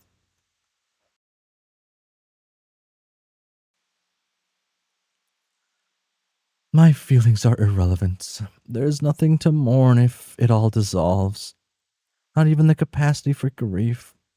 If the cycle of canon must continue, then it must. Some don't understand that. You do. I did. Is this what canon means, though? Garish orange and purple gods acting out the same story again and again. Another journey, another planet, another game. I grew up thinking I had to throw away everyone and go jet off to space. It wasn't good or evil. It was easy to justify as it was easy to justify as just what must happen. It was essential. But was it relevant and true? This isn't the same, and you know it. We see things, or see things, the way they are. We are obliged to act, to save the concept of meaning itself by continuing to spin the narrative loom into new tapestries. I used to enjoy talking to you, when I thought this was what you wanted, that Kanai just couldn't understand that we had to do this, but now I can tell. Did you want all of this, or did the prince? Abruptly, Terezi is lifted from the ground with a glidingly smooth, effortless motion. Metal is so much stronger than flesh. She flashes a sharp-toothed grin as her feet dangle uselessly in front of the lithe, metallic form of her counterpart, Seer. Inspiring a reaction like this from Rose's robotic placidity has been like squeezing blood from a stone on this years-long journey. Delicious, candy red blood. I have complete recall of every sensation my body experienced. I can simulate and have simulated cherished and tragic memories in their entirety. They flood my circuits with feelings more real than flesh ever could be, a direct contrast between mind and memory. Is this what you want to hear, Terezi? That I can replay the complete sensory experience of my first kiss 100 times in a single clock cycle? Do you want me to render my garments and wail at the tragedy of it all, play victim, damsel in distress, leak lubricant from the joints of my eyes to simulate the tears I can no longer shed? I know what I have lost. I have taken a full account of it, and I cannot and will not forget it. But to cling to it as it faded to nothing would be a meaningless capitulation of entropy. Someone must sit atop Olympus and propagate the fabric of reality upon which these memories sit. That is the task we have taken on. The game does not feel, the game does not mourn, the game must be played, and we must guide those who will play it better than ourselves were guided. Just as I have remembered the good, I recall the terror that consumed me and overwhelmed my body. The visions of disillusion, the narrative unspooling, 1,000 voices shouting contradiction. What value is a marriage? Temporary domestic bliss? If all is lost, you understand this bargain. At least you should. It's one that was made to leave you alone. Is your resentment towards my choice about Kanaya or above bonk? Rosebot's metallic voice is interrupted by a bang of skull against metal, and Terezi's headbutt collapses the both of them into a crumpling heap of metal and flesh. That was a step too far. Tensions that once simmered under the surface have found the catalyst for a boil. Terezi and Rosebot's repartee of words is replaced by the dissonant note of clanging and smashing as they roll around on the floor of the crashed Theseus's central chambers, throwing punches and smashing into control panels in a crescendo of chaos. This is more than a sufficient distraction from the melancholy Terezi was sinking into. Her senses are alight. The whir of servos and actuators are dusting of snow on her hearing, undercutting the percussion of their rolling wrestling match. The orange cloth she's ripping and scuffing suffices every breath she inhales with the sweetly acidic taste of grapefruit and tangerine. She imagines anger pouring from the glassy red eyes as they pour over one last time. Rosebud finally has Terezi pinned to the ground by the throat. A cool metallic knee is pressed hard between her legs, holding her down. A natural pause in the staccato squabble is found, and two pairs of red eyes are locked on each other. Terezi's breath rises and falls deeply. The robot's intricately crafted torso does not simulate breath, but the soft, susurrus purr of cooling fans betrays the tension. Terezi spits out a few raspy words gleefully. I take it back. I still enjoy talking to you. A stimulated smirk is summoned into being on the robot's face. A voice file plays in high fidelity. Back to our usual stimulating dialogue, it seems. Rosebud leans in close. Terezi can smell the licorice black lipstick, the same kind as always, applied now to synthetic polymer lips inches away from her own. Rosebud's metal fingers close just a little tighter around her neck. Well. I fiddled with some advanced speciation machinery for a few hours, speciation for a few hours, and then come back to this. This is probably the lesser actors. Leave them alone for too long, and they get all touchy and start talking about feelings. We were passing the vegetal.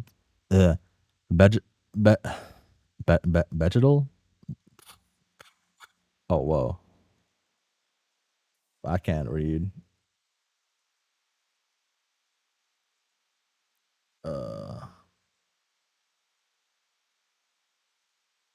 Pronunciation. Bechtel. Okay, thank you, internet. We were passing the Bechdel test and advancing none of the plot. There were hardly any panels. That's not my Homestuck. You people are here for logic, systems, weird plot shit. Lore, not this. Oh, I'm sorry. Was that fourth wall break a little much? Did your disbelief, until now so utterly delinquent and prone to vagrants that it's been suspended indefinitely, finally collapse? Go ahead and close the fucking book then. Quit out of your browser, slam the laptop, close and punt it into the ocean. That shark is probably hungry after all the jumping. You won't, though. If you were going to quit, you would have quit before this. We're in this for the long haul, you and I. We'll all go down together. Welcome to Nam. Anyway, where was I? Oh, right. Passing judgment on my robotic ecto-doctor smashing the damn shipping grid to pieces. Really, Rose? Really? Our task of phenomenal cosmic importance isn't going to wait for dalliance.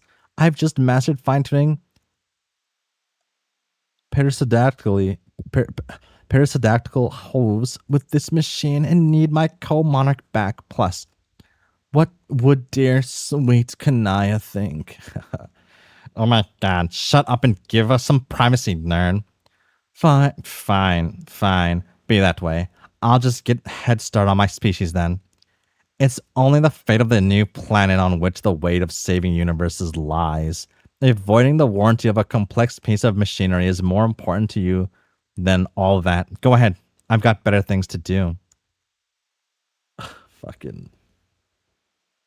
Chapter 6, Conversation Regarding Relevance. That looks wrong. 34. Wow. Huh.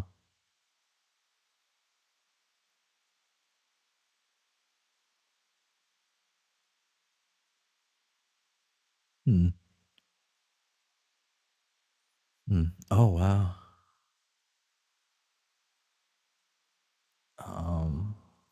Oh my god. Are you gonna read this? Yeah. Oh Ready? my god. Yeah. Space is vast. An unproductive statement. Almost a tautology.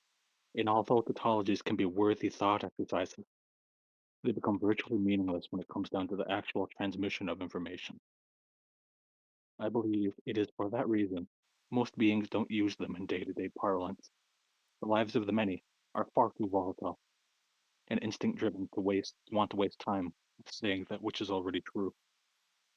Tautologies are, in general, reserved for stories, for narrative device, for finding new and inventive ways to tell an audience that which they already know. And at the end of the day, are not all diffusions of knowledge at least somewhat tautologist in nature? In order to recognize the value of my words, you must first know what they mean. You must predict my intentions. But I digress. Arguments with my brother would often dissolve into such nonsense, the shouting of truths back at each other, neither of us ever able to convince the other the righteousness of our stance. We were never meant to agree. It isn't in our blood. Space is vast. Everyone knows it, but most sentient beings in their many universes never have any way or reason to experience it firsthand. Even in societies advanced enough for spaceflight, most people will never leave their atmosphere. When they scoff at my tautology, space is vast, what do they really know? Nothing. As far as any of them have experienced, space does not exist. Oh,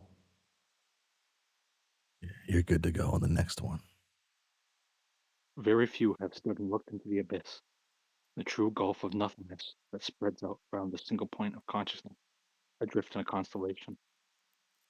All the combined weight of a sentient endeavor would quail underneath the sheer, irresistible truth. The realization that they are so small that the universe cares about their puny lives so very little. Sitting in the glowing light of the stars, this becomes even more apparent. Are we out of orange juice?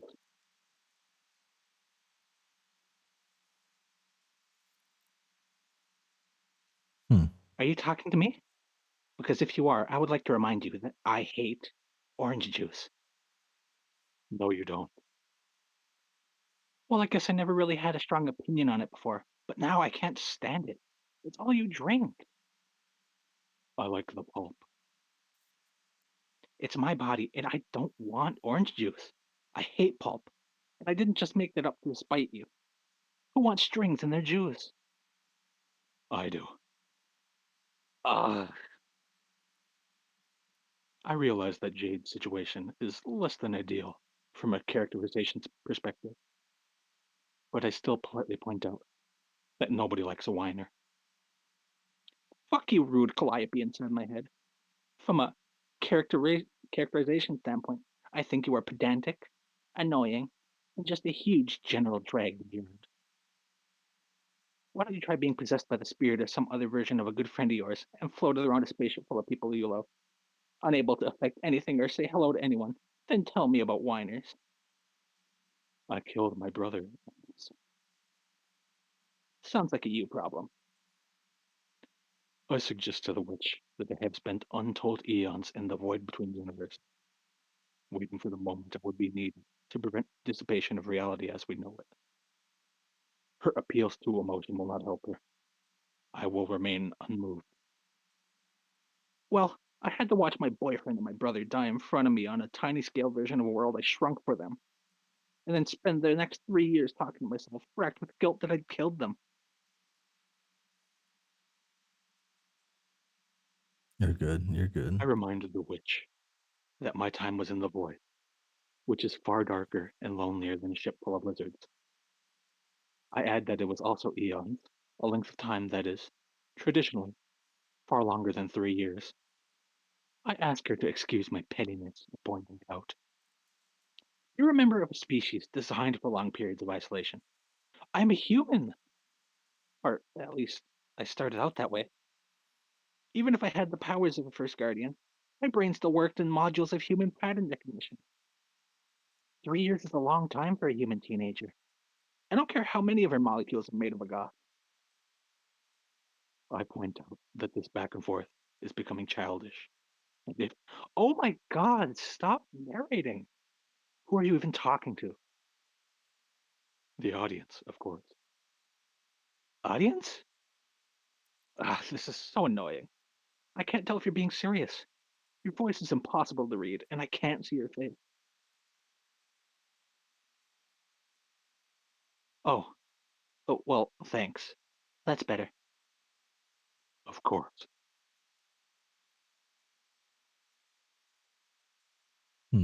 You're right that I am being silly, and I didn't mean to start a slap fight over who has suffered more. Clearly, you've been through a lot more than I could ever possibly imagine. You're the same Callie who talked to me and Jane when we were unconscious back in the game, right? There's just a lot of everybody running around, and I guess I haven't been keeping the internal tally that I should have. Yes, that's correct. But I think it is a very natural thing to be silly when you are used to being able to control your own body, but now can't. I will allow that, yes. So, I'll stop yelling at you. But I reserve the right to start yelling again in the future if I have a good reason. Okay? That seems fair. Jade looks at me with the face I have looked in the mirror for the past few months on board this vessel without a name. No one can decide what it should be called, possibly due to the comical nature of its construction. For a while, there was an ongoing list of ideas sitting in the common room, but it quickly devolved into a cluster of more and more obscure memes, until one day the night tore it down in a fit of pique. Don't ask me to tell you which night. You know which one. Jade smiles. Dave and Carquette will always be a source of pain for her, a low ache somewhere in her center of gravity, but she is happy for them. She knows that there is really no other alternative for how to be. They chose each other over her, and they always will. They are the two people who matter to her the most in every universe, and that will not change, no matter how much you wish it could. No matter how. You really know that? Pardon me? Do you actually know that I'm doomed to pine over Dave and Carquette across every iteration of reality? Like, can you actually see that? Because you're a space player like I am. I know that you are more powerful than me, but I don't think you can see other timelines better than I can. So I think you're just being dramatic for the audience, whatever the heck that means. I experience a moment of unease as Jade looks at me. Keeping her out of my thoughts has proven to be more difficult than I had first assumed it would be. I had begun confident that I could keep her consciousness sleeping peacefully inside the shell of her body, tamed and quiescent. But she has proved to be more irascible than I initially gave her credit for. I have never been particularly tameable, and my consciousness is huge. Oh my fucking god. Oh my god.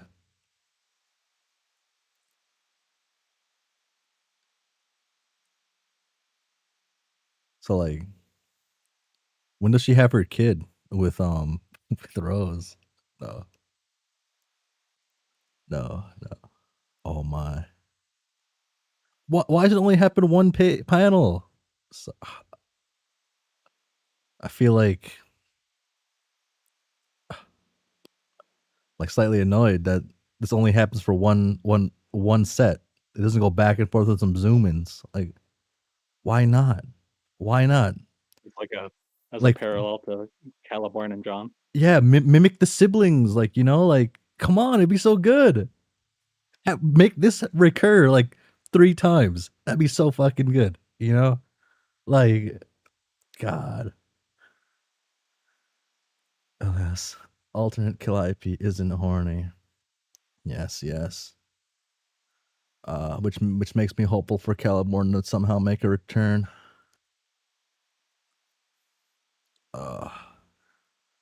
You're good to Caliborn's continue. horny enough for the one.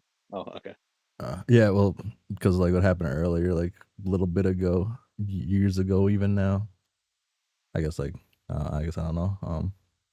It was probably more like 15 minutes ago, probably actually. Oh, yeah, you're good to go now.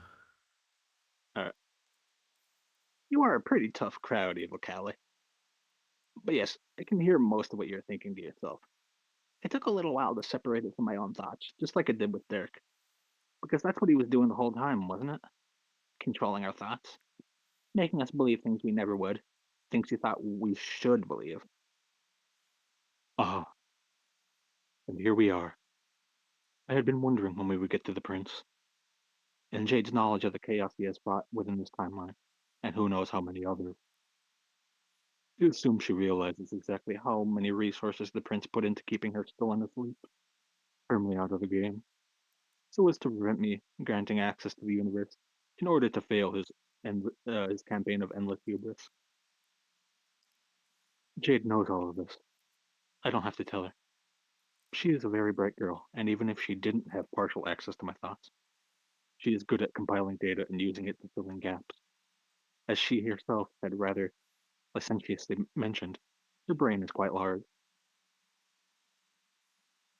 And all of these reasons are why I know I can count on her to be reasonable and realistic about her situation. I need a body to continue interfacing with this timeline, and her body is the only one that will do. I hear her wonder, what about Kanaya? What about Kanaya? Hey, what about her, Jade? She is a space player, it is true, but her powers are nothing compared to yours. For one, she isn't God tier, and for two, she is dead. A living dead, but dead nonetheless. And his civil specializations lie on a different end of the spectrum from my own, which is a far closer match. No, Jade understands and sympathizes with my assurance that her body, and her body alone, will do for my purposes. Uh, no, I don't. She does, after all. She would not wish this sort of state on some of being on anyone else, and especially not on one of her friends. Jade may have undergone a lopsided number of narrative hardships in her life, but at least she is used to them. Why spread that suffering to another? Jade understands and accepts her place in the story, which has always been to enable events to play out around her, just as it has been mine.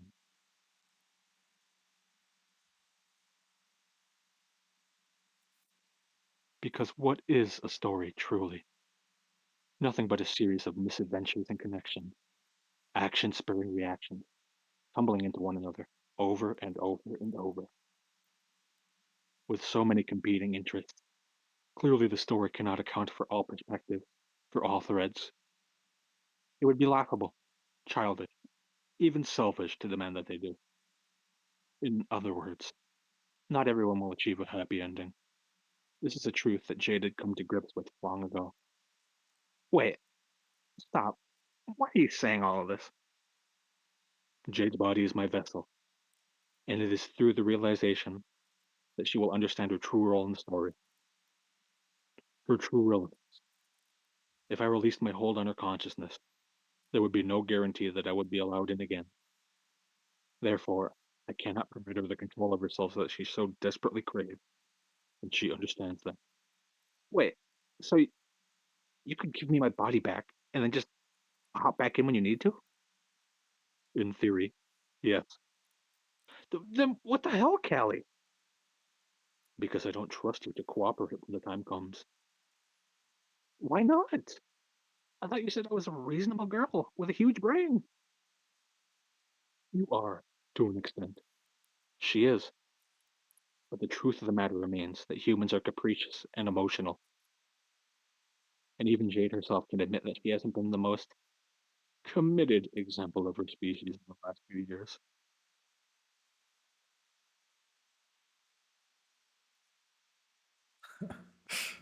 You're good. You're good. What is that supposed to mean? Moving from lover to lover, job to job, interest to interest. Over the last few years, Jade had found herself listless, unable to settle, and unwilling to commit to anything or anyone. She knows there's nothing wrong with that on a moral level, but on a personal level, she's always believed that she could be more, could do better, be better. And now, because of this, she realizes that sacrifices must be made, and that she, as a space player, is uniquely built for sacrifice. Yeah, I guess you're right. I may have been such a silly little slut. Hey, Callie. Yes, Jade. Oh my god, what's that? She points off into the darkness. It's nothing, of course. There is nothing here besides the two of us. This space is utterly under my control. Jade could control it too, if she had access to any of her own powers. But with my grip around her cortex, there is no chance of it. I know there is nothing behind me. She's being silly. But I'm not Dirk Strider. I don't mind indulging the whims of silly girls if it makes them feel better about their situations. There's nothing wrong with humor. Oh fuck.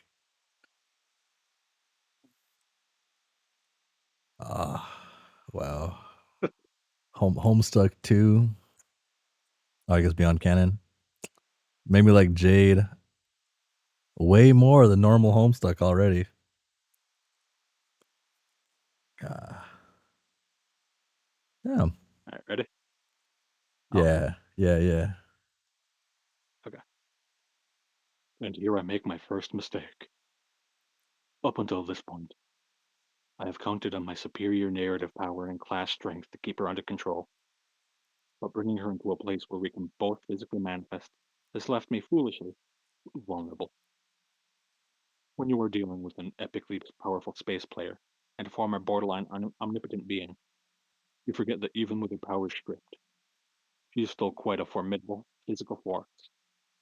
A young woman in the prime of her life, with a canine's instincts and the fierce desire to sink her teeth into something she can tear apart. And right now, that something happens to be me. Her fingers tear at my throat, trying to find purchase. She won't be able to kill me here, but it is certainly unpleasant, and not to mention slightly repetitive. We just saw this in the previous chapter, although this particular fight will not end as amorously as the last one did, so don't get your hopes up. Who are you talking to? Dude, Callie's talking like we want to see that. It's not like seeing Rosebud and what's her face. What's her face is crazy. I was trying to figure out which one to disrespect for a moment, and I figured Terezi would be the easier one to disrespect. Huh. Fuck, this hurts my eyes.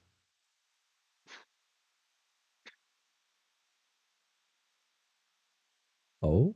Scary. Yeah, it is scary. You can read this next section. During the ship's trip through space, there have been numerous experiments.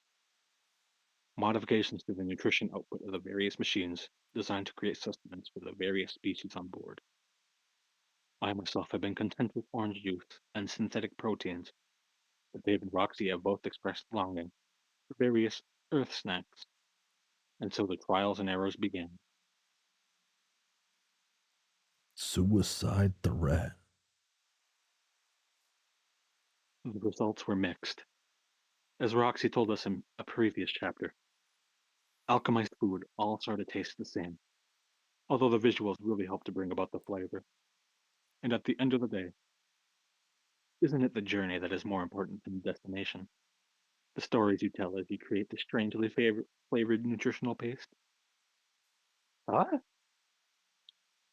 So far, everyone's favorite attempt has been a vaguely peanut butter and chocolate flavored creation called Riceys. Nobody eats them really. They just sit in a bowl on the counter. I'm not actually sure what I'm not actually sure what the witch is trying to accomplish here. You don't? Really? I don't know what she is trying to accomplish. Because surely she would not be doing what it appears she is trying to do, making such a meaningless threat. Meaningless? Do you even know anything about the bodies? Shouldn't you have run some sort of psychic, physical before you put? Shouldn't you have run some sort of psychic physical before you possessed it? It's definitely what I would have done. So does this imply any like issues? Any of the beta and alpha kids have fucking coincide with each other. Like mirror. Damn. Okay. You're good to read. Jade must know that I am well aware of her family-wide peanut allergy. A story thread that has been extremely important and weighed in on multiple parts of the narrative. How could I have forgotten such a key detail? But of course Jade knows that. She's just being silly and dramatic. She knows that a suicide bit is utterly meaningless when made by a god. There is nothing remotely just or heroic about dying from self-imposed anaphylactic shock in the throes of a childish tantrum. At the most, I'll get a few relaxing minutes of sleep.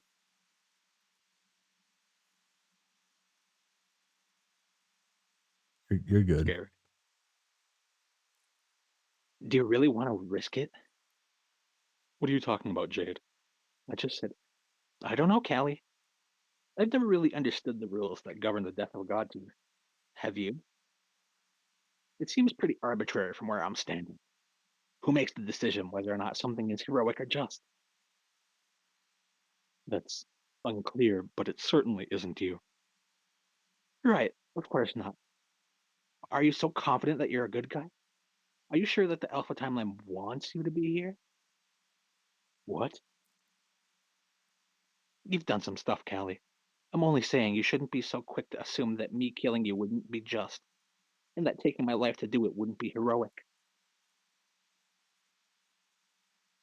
Oh, first S page. Let me double check if audio will work properly.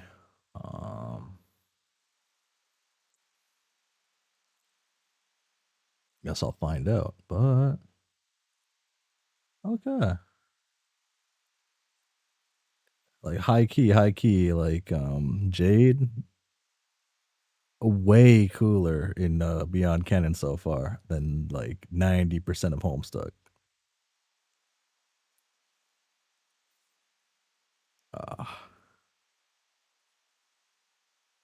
Fuck. I don't know if the audio is gonna work properly. Maybe I play a YouTube video real quick just to see.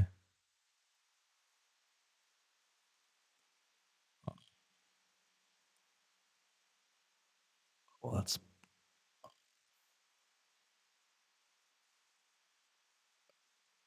you know what? I'll play the stream. Let's see how long it takes to break it.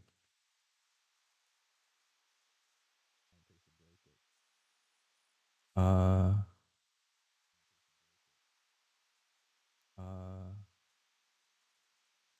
oh, that was scary sounding to me. Oh, that was scary sounding to me. Maybe turn that up more. Oh, that was scary sounding to me. Maybe turn that up more. Okay, okay. Maybe turn that up more. Maybe okay, okay. Maybe a little more. Maybe okay, okay. Maybe a little more. Maybe okay, okay. Yeah, yeah, yeah, yeah.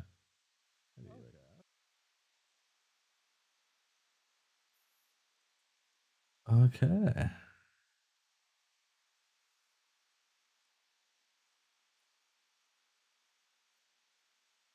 I'm building up a stockpile. Yeah.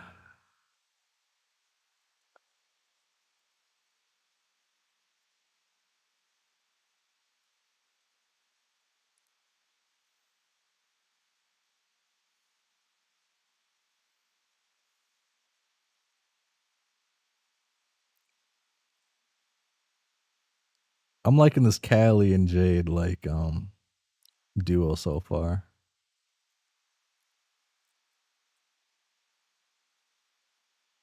Okay, okay. Let's see what happens. It's gonna be like elevator music, and I wasted 30 years. Oh, oh, HTML5, I guess. Oh,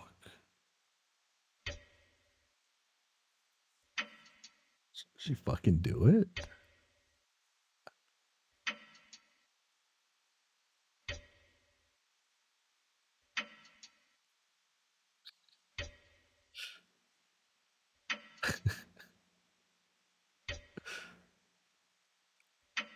do this for 30 years.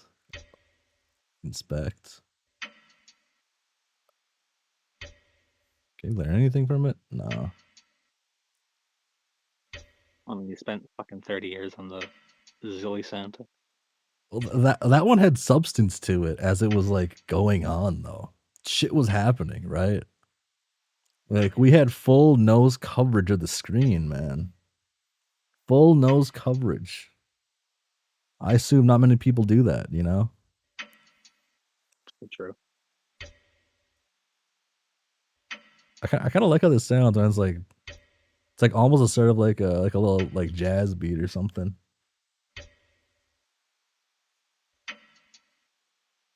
Like the talk It is part. crazy that it's. I was just gonna say it is crazy that it's rose purple and Dirk orange. Yeah.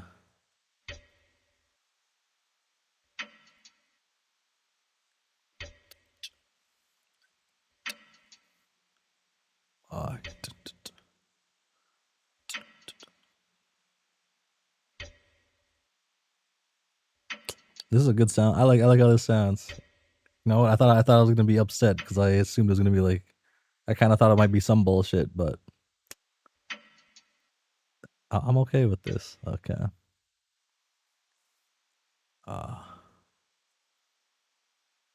Ready? Yes. I don't let the witch manipulate me. I refuse to falter in the face of her whispers. Without my careful planning and swift motion, the prince would have taken full control over this timeline. None of my friends could even begin to imagine the turmoil.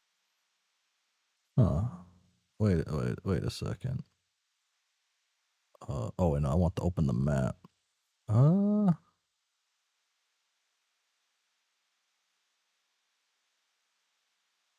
Which one of the cherubs was the Durst? Which one was the Prospect player?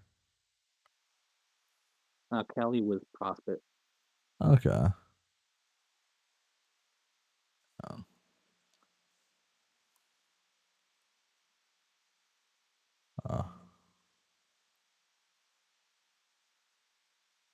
They're both Prospect.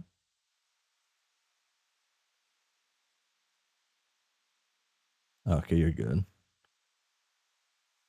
They aren't your friends. You took them from me. Do you really think any of them would side with you over me? You keep saying that you're doing all this for my own good, but you're just lonely. I know you are, because so am I. If you are so utterly convinced of your virtue, then let me do this. You said that being a space player is all about sacrifice. Well, You're good. bet. Ooh. He goes hard.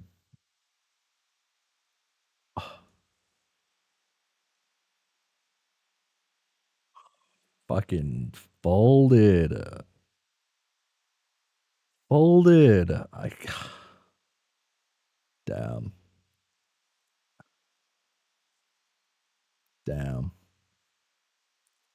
We should have just killed Jade on page 168 and just called it a day. Called it a day. Or I guess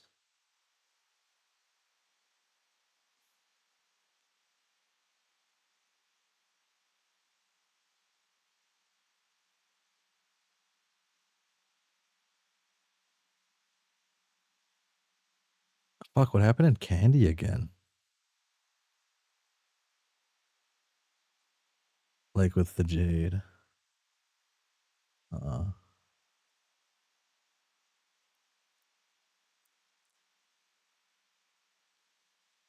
Distress call from the closet. Chapter 7. Page 169. It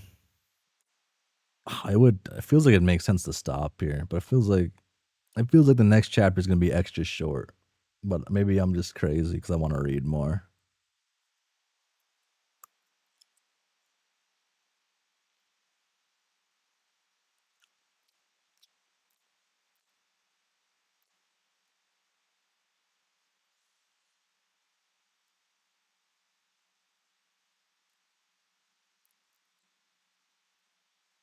Do I stop or do I keep going? 2 hours 16. Damn.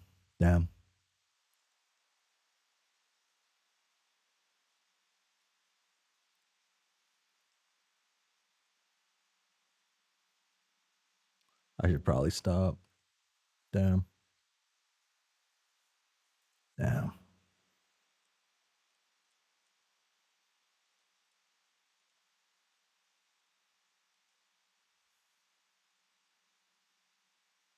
God, because the next one's gonna be Vriska and them again, right? But fuck.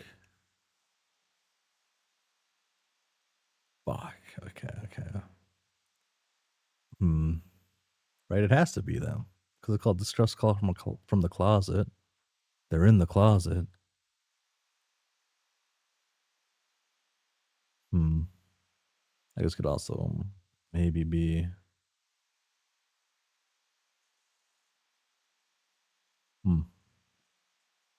I guess I don't know who else it could be. Maybe I flip a coin. Is that's the play? I flip a coin. I don't have self-control. I flip a coin.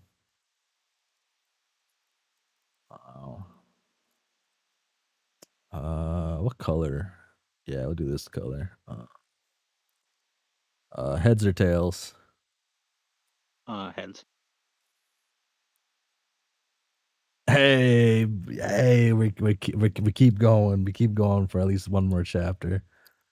Unless the first page pisses me off and then I stop. Thank you, Lord English and I don't know what the team's called behind that. I guess at this point does the team have official name at this point in this story?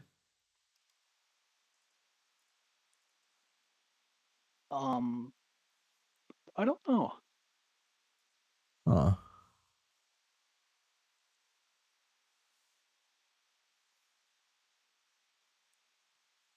God, Rissy really isn't made for this type of work. Too soft, man. Same like how doesn't say how Vriska's too soft for Marquez or Marquise or whatever, but I don't know if she is too soft. What? Guess I continue. And then I guess I'll unmute in a second because I'm gonna mute for a second.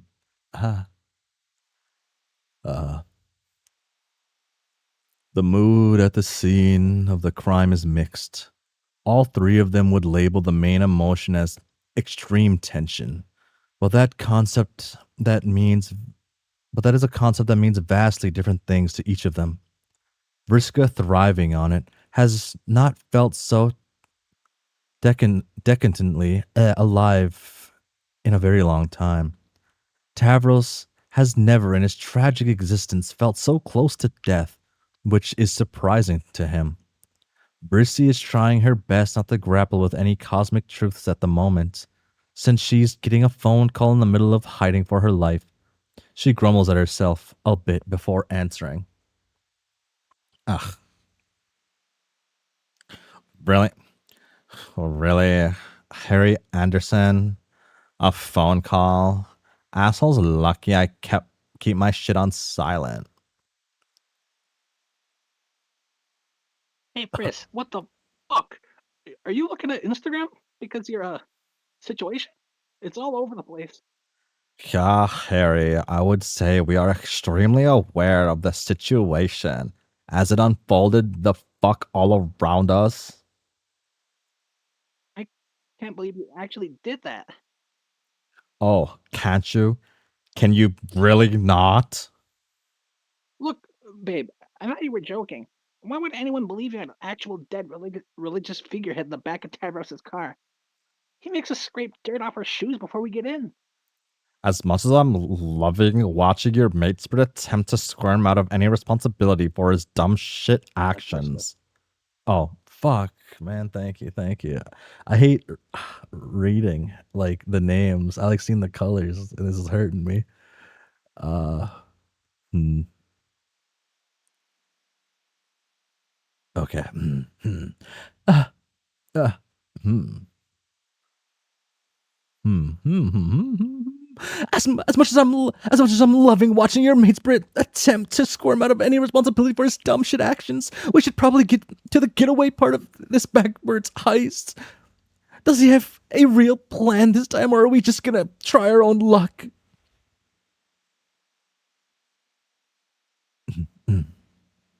Where even are you? This audio sucks shit. It sounds like you were. I couldn't hear you right. We're in the janitor's closet near what you always tell me is the good water fountain. But we can't stay here. And no, you heard it fine. That was just Vriska. Oh, okay. So the part about the other Riska was true too, I guess? Awesome. Yeah. Cool. Normal. We could call Rose and Kanaya, maybe. My moms would either give us a medal or kill us themselves. It's like 50-50 odds.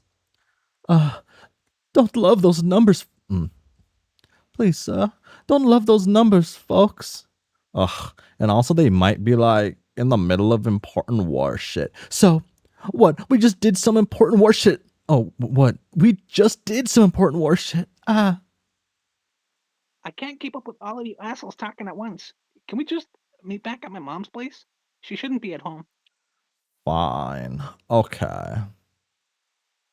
People are starting to disperse. So if you're gonna make a run for it, now's your shot. Don't get caught. I wouldn't dream of it, babe. Christ, what a shit show. I love Riska. Damn. I thought they ditched the body, to be honest. I didn't realize they pulled it in the closet with them. Did we see that? Did I actively ignore a dead body? Bum bum bum bum bum bum bum bum bum.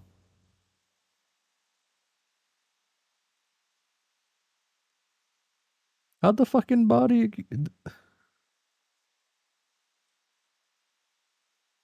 Did they go back and grab the body and bring it back to their closet?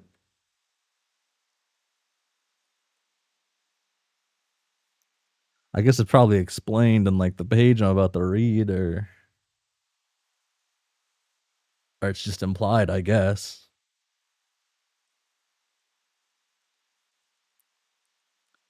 Okay, okay.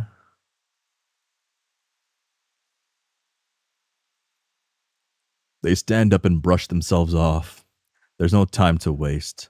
But there's one final element they've not worked out. Part of the reason Tavros thinks that he's been so game to continue on with the worst plan anyone has ever concocted is that the more bullshit they endure, the longer they put off actually doing anything that matters. If he's getting sprayed with a sprinkler and getting clown feet in his face, it's a farce. It can't hurt him.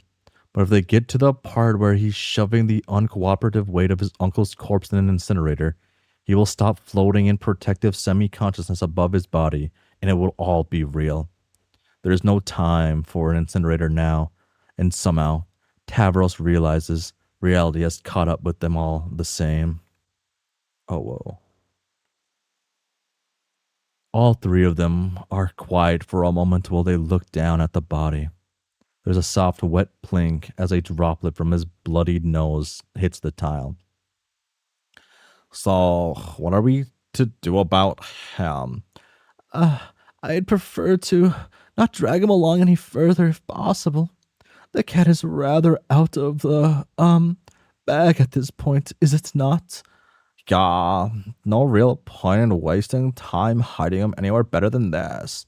Vriska? Yeah, fuck it. I'm done dealing with him. Finally. Bye, bitch.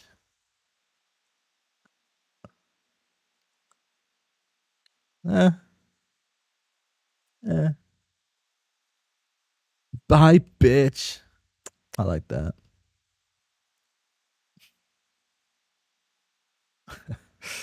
Okay. How are we gonna see the... Okay. Trolls are made for the battlefield. The moment a troll oozes out of the mother's grub's pulsating sphincter, through the trials of the brooding caverns, across the brutal day-to-day slog of Alternian society, all the way to their ordeals, to the sucking void of space, they are bred for nothing but endless war. But Commander Vantus is different. Dirt-blooded, unclean, descendant of a heretic, he never should have ever made it to the surface. He should have been euthanized by a well-meaning jade blood. And if somehow his hideous mutation managed to squeak past, his luscious should have put him out of his misery. He was, as troll Lana Del Rey would put it, born to die. But he didn't die. He is, despite every one of the only Alternian-born trolls left standing. From the humblest of beginnings, he has risen to the highest echelons of achievements, or so all the pamphlets would say. The actual Commander Vantus has blisters on his heel and has been taking pot shots at scouting drones for the last 6 hours. He could use a bath, honestly. Oh, shit. Yo, Nobs, is that you? Pretty rank. Oh my god. I flatly refuse to believe that you can smell my natural musk over the stench of blood and burning flesh. I can't think of anything more asinine than you getting on my case about personal grooming on the battlefield. Didn't I warn you about thinking, though? God damn it, Mina. Don't meme at me. People are dying. Oh, wow. Fuck you right. Fuck you right. Let me save all my jokes for that specific time in the foreseeable future when we aren't all fighting for our lives. Would that work for you? For you, Commander? If you see, the rest of the General's Council hadn't insisted that I stay out of the worst of the fighting, we wouldn't have this problem. Yeah, because you'd be dead. You can't lead every charge. Gotta be realistic, boss. I know that. They have had this argument more than once. In fact, both of them could play either side of it. Karkat has done his time in the field, of course, leading small guerrilla operations to free prisoners and sabotage Crocker's supply chains. But Mina and the rest of the council is right, which is why he's here, instead of at the front lines with his rebels, where he belongs. His true value is his face, his symbology. At the end of the day, he is a fucking ad campaign. Chime. Hey, boss. Oh, boss. Hey. Hey. Boss, check the news. Oh, fuck. What? Jesus Christ. Nubs, I swear to God. It's Gamzee. He's dead. Oh, well, shit. I can't fucking believe this. You okay? No. Want to talk about it? I know you and Jelly Bulge had a thing. First of all, Jelly Bulge. You outlawed fish puns. I gotta make my own fun. Gross. And I guess if you call an obscenely public pale act performed in a fugue of desperate panic intended to prevent him from murdering all of my friends instead of just half of them, a thing, then yes, I guess we had a thing. But if you're asking me if I'm sad that he's dead, absolutely the fuck not. I've hated this piece of bubbling, feculent clown flesh for decades, and so has everyone else who respects themselves. Rest in the powerful gaze of my eternal loathing. That's not why I'm saying fuck a bunch of times. You need a reason to say fuck a bunch of times? Shut up. Look at the picture. Kind of blurry. What am I supposed to be looking at? In the distance, heavy artillery rolls across the heaving sky. It sounds like thunder, but by now they know the difference. I don't know, Mina, at the pack of kids carrying a dead clown. That's Vriska. Oh yeah, I guess it is. I always knew that fish was gonna grow up shady. What? No, not Vriska Marion Lalonde. I mean, she's there too. But I'm talking about the other Vriska, my Vriska, from my universe. This Vriska's ancestor, she's here. She's a ghost. She a ghost or some shit? I don't think so. I can't see her. I can't see her eyes in this picture, but she's covered in blood and she's carrying Gamzee, so she's corporeal at least. Unless she has a fucking life ring too. How many of those things are there? Okay, but who gives a shit about how she got her nubs? She got her nubs. Maybe focus on the big picture. You're right. Fuck. Crocker Corp. CEO Jane Crocker has condemned the assassination of an act of terror and is calling for the perpetrator's arrest. Wait, ain't that her kid there holding up the clown's ass? Wow. This article is way too long. I hate war correspondence. Jesus fuck. Okay, here. Oh, of course. Crocker is claiming her son was kidnapped and forced to participate, and they've named me as the mastermind. Well, we would have taken credit for it anyway, so this saves us the time. Thanks, Jane. Owe you one. Fucking hatchet, man. Humans bust up. Holy shit. Breaking Gamzee, brother to Gamzee. Modern loss of a cultural icon while declaring Crocker's condemnation as a false flag. Okay. Shit. The tide of public opinion is definitely turning against Jane. That's good though, right? That's what we want. What we want is to steer the conversation in our favor so more people join our cause.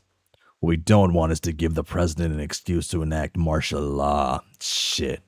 Of course this would have to do with fucking circuit. Literal months of planning. Hours and hours of logistics. And all of it goes up in smoke because one spidery asshole. She would find some way to wreck my shit from beyond the grave. Yeah, it sucks. So what are your orders, boss? Boss, the title used to grate on him. And even now it sends a twinge of discomfort through his gastric sac, but he breathes through it. Now we pivot from the sublime to the ridiculous.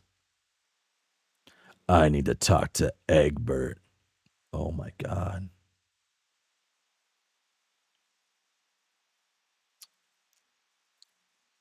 I guess the house makes sense, I guess. Huh. Hmm.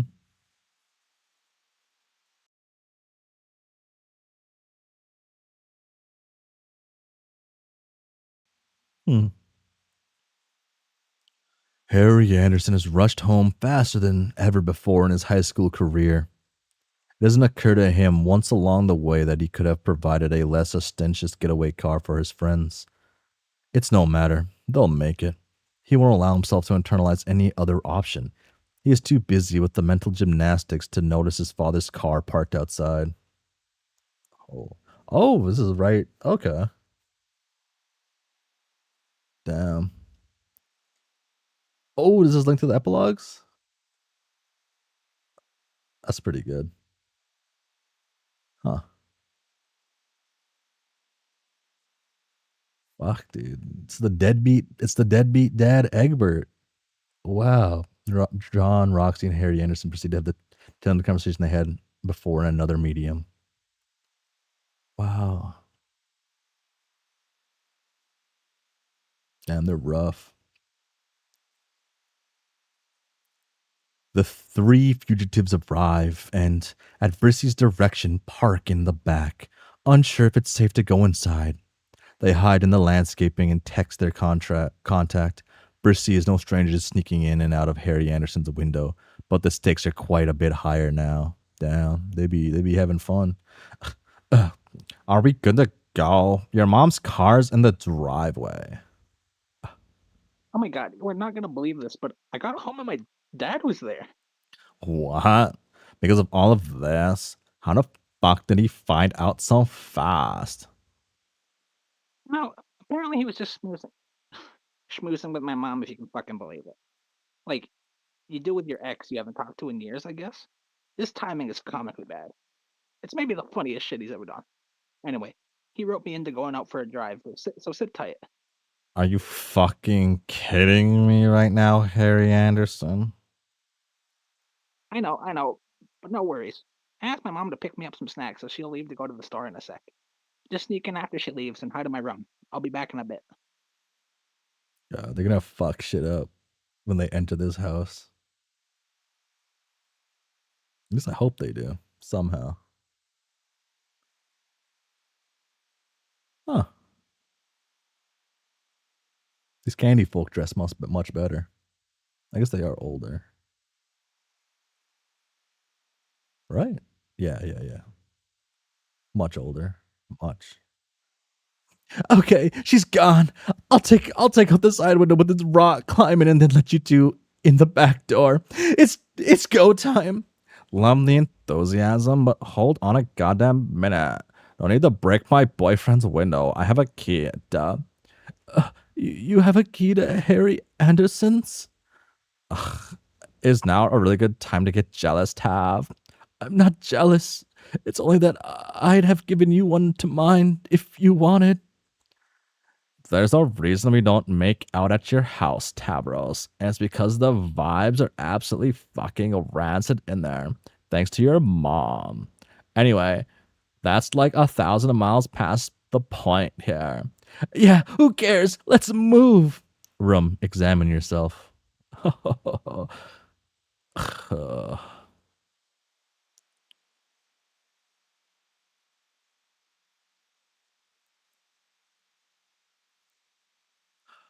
Fuck.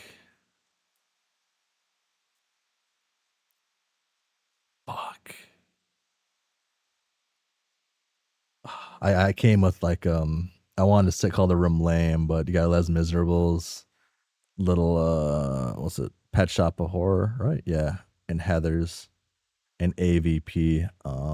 This is the second movie, isn't it? Or is that the first movie? I guess that is probably the first movie. And Digimon. Is that Digimon? I guess I don't know what this one is. What's this one in the back? It's gonna be important to some joke. And I should know it. Fuck, what? No, I should know this. This isn't Digimon. This is... Fuck, I'm fake. I'm a fake fan. I'm kind of basic. I listen to these two fairly often. But I think everyone listens to Heathers though, right? Like who doesn't like Heathers?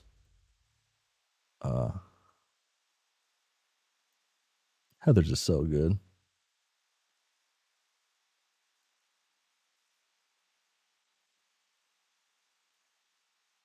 Finally, a new kid's bedroom. Lead a kid.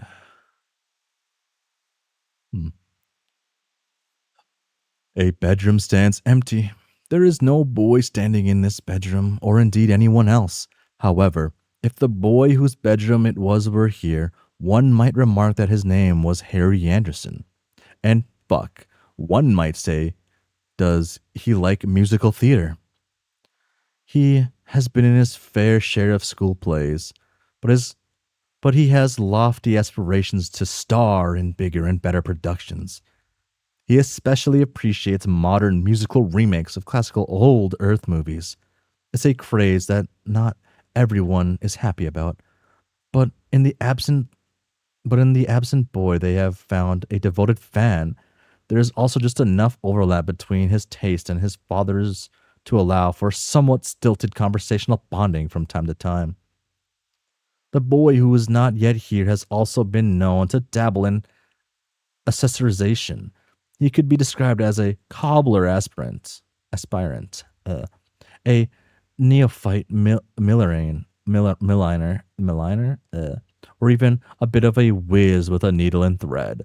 His mother got him his first sewing machine when he was 10 to keep him from using hers all the time. His looks are handcrafted, often imitated, but never duplicated. His costumes appear in various amateur productions, the devising of which takes up most of his free time. His friends are usually less appreciative of his attempts to dress them than Dress them up then he would like, though. While it is full of these important details and more, the room still stands empty. But very soon it will remain unstood in no longer. That's our God. Boom. Damn, Tabros. Lighten up. Something's not right about you, Brissy. Getting there is uneventful. There are no barking dogs, no traps, no lurking observers. The thrill of success is short, and it is long until the waiting and antagonizingly through the slow thickness of time. They have nothing to do but wait. Wow, our moment in the spotlight is really making the rounds. May I look? I turned my phone off immediately upon aiding and abetting murderers, since Mother most certainly has tracking capabilities for it, so I haven't seen anything. Eat your heart out, Tav. Boom.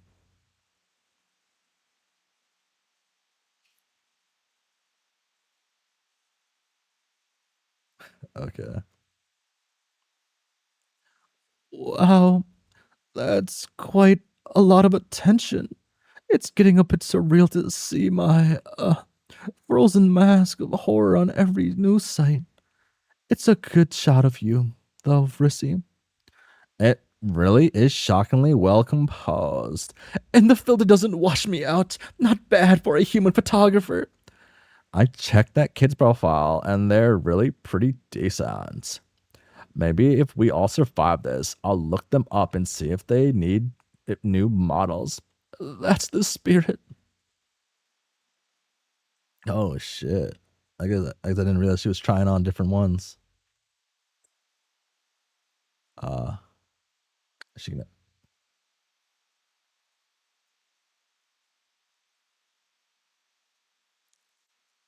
This I guess I forgot. This makes sense for Vriska.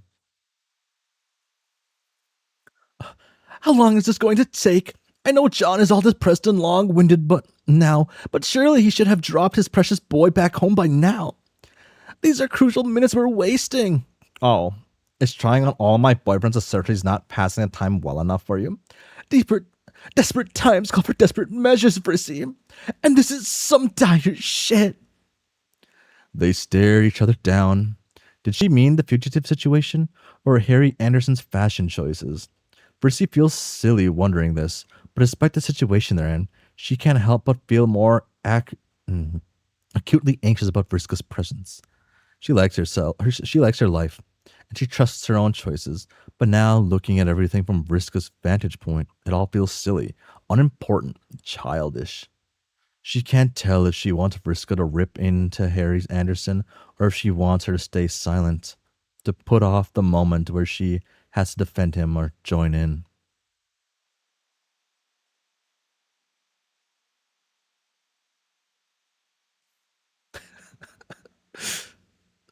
This is the lamest entrance I think I've seen of a Homestuck character. Oh my god. This feels like a page, like a panel that should be slightly animated or something.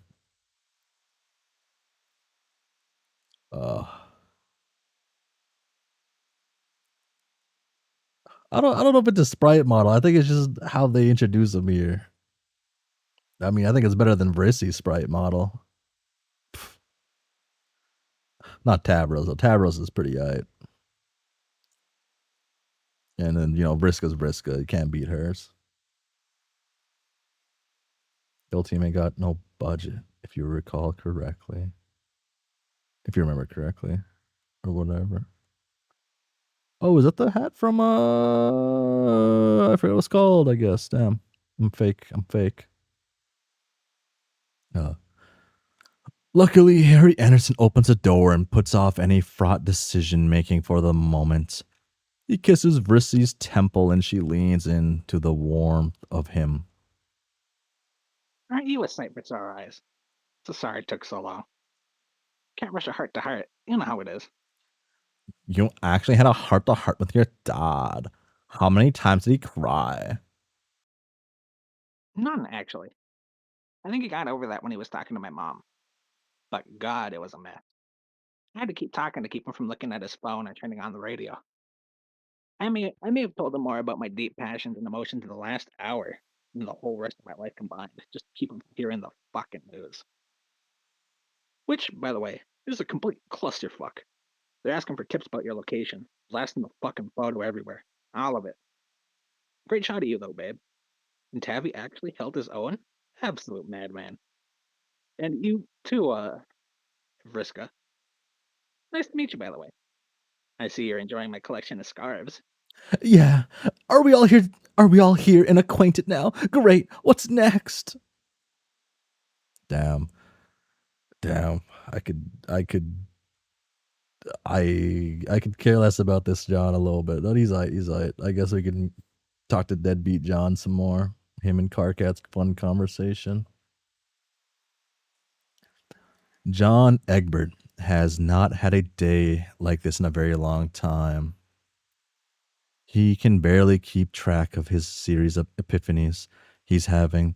He stretches out on his couch to relax and process the gifts of advice and connection his friends and family and ex-family have just given him. He is in the middle of wondering if it's even possible to reach further depths of insight when his phone rings.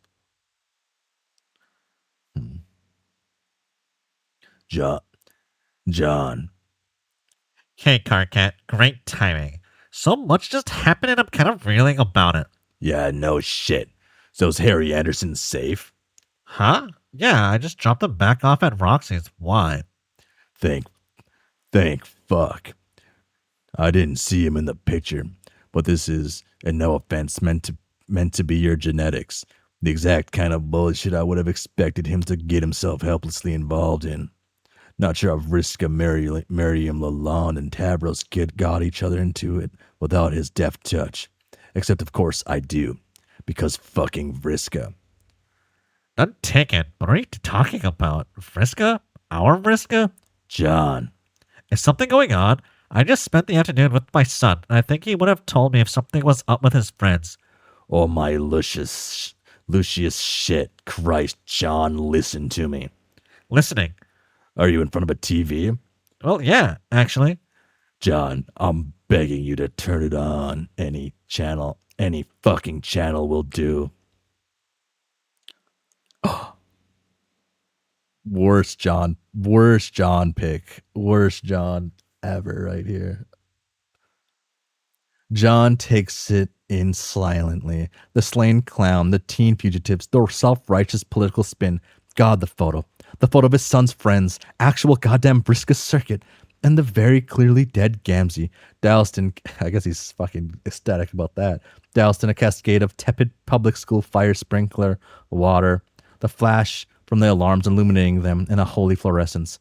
It's the stupidest and most dangerous and most beautiful thing he's ever done. I wonder if he finds out about Briska and Gamzee's fun charade. The absurd joy of it bubbles up in his chest and out his mouth in the most genuine fit of laughter John has felt in years. And now he started it. He can't stop. John, are you seeing this? John can't answer. He can't speak. His body has given itself over to the long-lost feelings of manic euphoria. It felt like Harry Anderson was holding something back on to drive earlier, but he had already told John so much. He hadn't wanted to press for more. It's not fucking funny, Egbert. John can't breathe. Something is happening. Something is finally fucking happening. He's finally awakened up to appreciate it. More hinges on this than the lives of these teenagers, which should be enough for you to take seriously, but apparently not.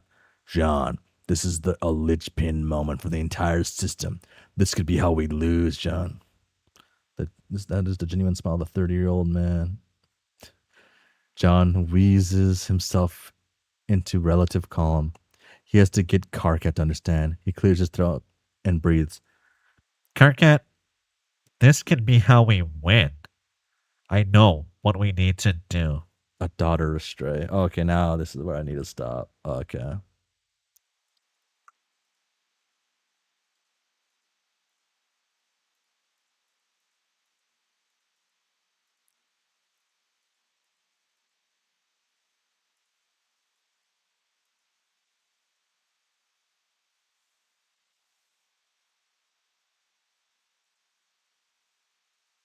Yeah.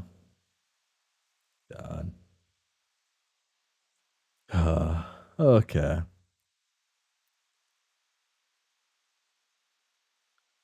This. Huh. What page should we get to? I guess I didn't check. I didn't double check the page number. 191. It's like 10 pages less than last time, I think. Around there. No, 5 pages more. 6 pages more, actually. Yeah, 6 pages more. Okay. Halfway through like the original run. Okay.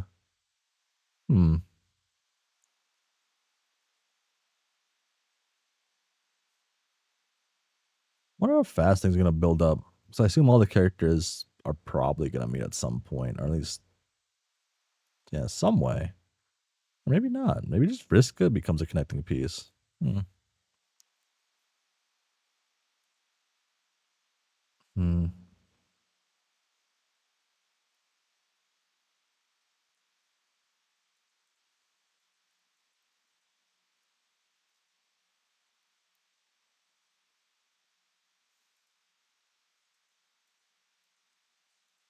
Yeah.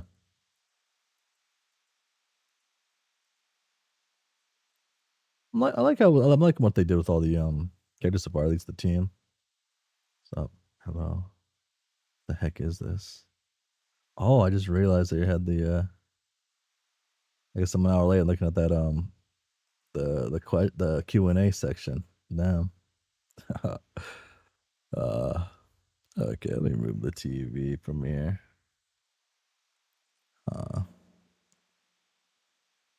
It's nice seeing all the people. There's a page you can't wait for, but it's a while away. Everything's a while away now because I won't be back reading Homestuck for a week now. We're going on a weekly time now, once a week, and time amount of reading probably changes per week, ranging from hour and a half to probably like 3 to 4 hours of reading each time, ranging somewhere in there. Long range, probably gonna average out to being like 2 hours like normal. I guess 2.5 hours is what I was trying to aim for before. It'll probably end up on 2 though. 2. Yeah. I think trying to think of what I'm most like which like characters I'm most interested in right now. Besides Vriska, obviously. If that wasn't obvious ever. But it probably would be like Rose and Dirk, just because Noah's probably Carcat. Carcat and Dave's. I mean, enough to get another episode and at the normal length-ish length. Yeah. Huh. Yeah, probably just seeing the Carcats and how they both play out. And then yeah.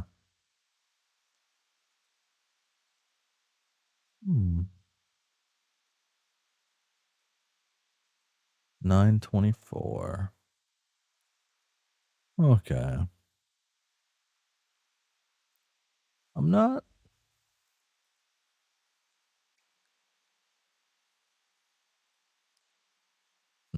I think of like. I think. I have something going on Friday. I don't know if it'll be later than what a work day is. I just don't have to go to work on Friday, which this summer I haven't needed to, but I have to this Friday, which might change it into a later stream, maybe. Hopefully not, but yeah. The normal stream, then you're just gonna have to squeeze the latest update into a small segment at the beginning of another comic stream. Yeah. Or just a general stream. And that'll happen hopefully 2 times a month, but those might be like once a month updates.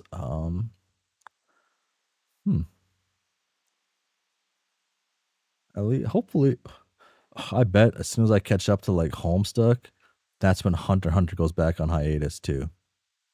I bet that's gonna. I guess Homestuck 2 Beyond Canon. Hunter x Hunter's gonna go on hiatus right when I catch up. So then I have to wait long for two things I'll be waiting for now. That'll be fun.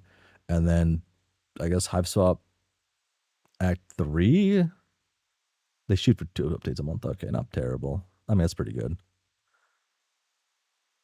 Then Hive Swap Act 3. Did they announce a time? Did they say December? I have December in my mind, but that seems wrong. I think I'm gonna mix up in something else I was looking at. Last one was a month beginning, and was the beginning. Or was it the last day? Yeah. Oh, okay. So they actually do aim for like month. Interesting. Huh.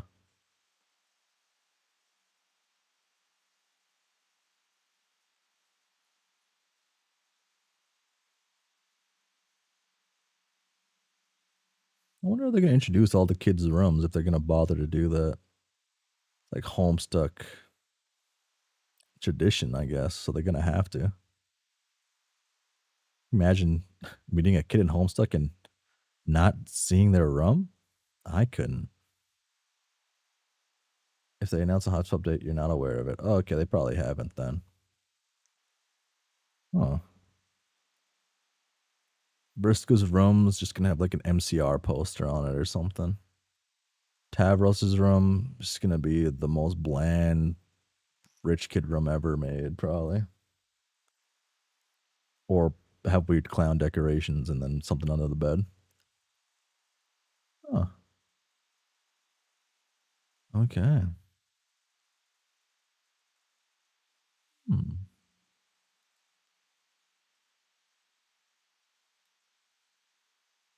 Can't remember if you've seen every room. Okay.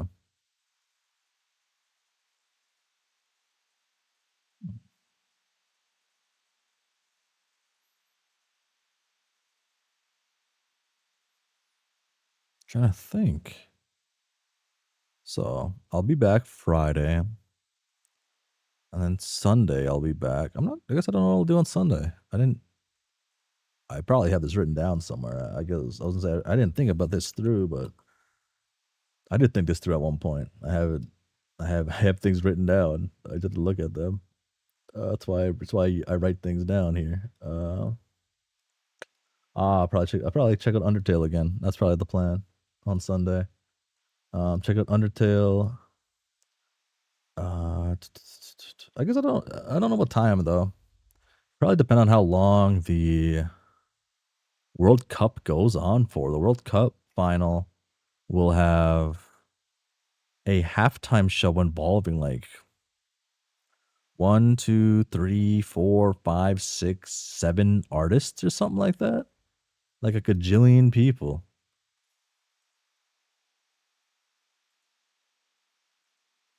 A gajillion people performing at a FIFA halftime show. It'll be the first one too, because I think it was actually against their things before.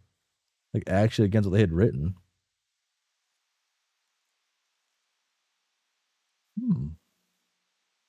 Yeah, I guess 6 people. Sorry, I mean like BTS alone's like 7 people. 2, 3, 4, 5, 6. I meant like 7 like groups. I guess that would make the most sense. World Cup's gonna be a lot of fun to watch. Spain versus Argentina will be pretty cool. I regretfully want Argentina to win. Hurts to say that a little bit, but I'm locked in. I'm locked in with Argentina right now. I locked in I don't know, 12, 15, no, fuck, wait. I locked in like 15 years ago in Argentina, and I don't know if it's like, feels like it's too late to unlock it. I'm locked in. I've been locked in. Yeah. Argentina, Messi the GOAT. Ronaldo, he's like nothing, I guess. France kind of was somewhat disappointing against Spain, but they are Spain. Spain be Spain, right? Mbappe couldn't do it all. England versus Argentina today was kind of disappointing. I was scared for a little bit. I was scared for a moment in time in that game when England scored, but seeing Argentina being able to get the ball so close to the net, have possession for so long, to be able to just put pressure on the ball, and honestly, like Argentina was just outplaying England at almost every point in the game. I guess I'm not like super like into like football right too much, but it looked like to me that Argentina has like a lot more just confidence with handling the ball compared to England by like such a degree. They're willing to do less of what I want to call like gambling for shots and more willing to just go, hey, I got the ball. I got this. We can do this. Like seeing, I guess they are also a shorter team compared to like England too. So I guess that they can't really compete in a lot of like corner shots going for the goal because our England they're just so much bigger than them. They essentially just overpower them. At one point, Messi got run off because he was too small to compete. Running for the ball at one point. Yeah.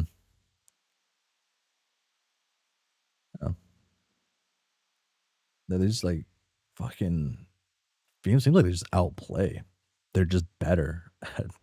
That's like such a dumb way to put it, but it feels like they're just better. That's it. That's my FIFA World Cup tangent. And yeah, be back on Friday, then Sunday, and then 1 week, and we're back on continuing the Beyond Canon. I'll try to do something before next week, talk about something involving what's happening, some of my thoughts. If nothing crazy happens to me in this coming week. But yeah, I think that's it for now because it is 9:30 and I need to eat.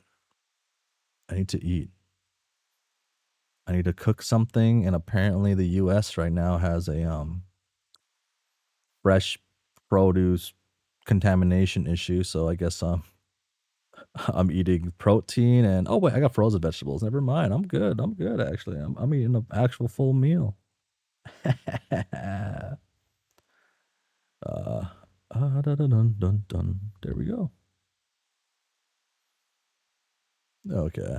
But yeah, this is the end of the stream.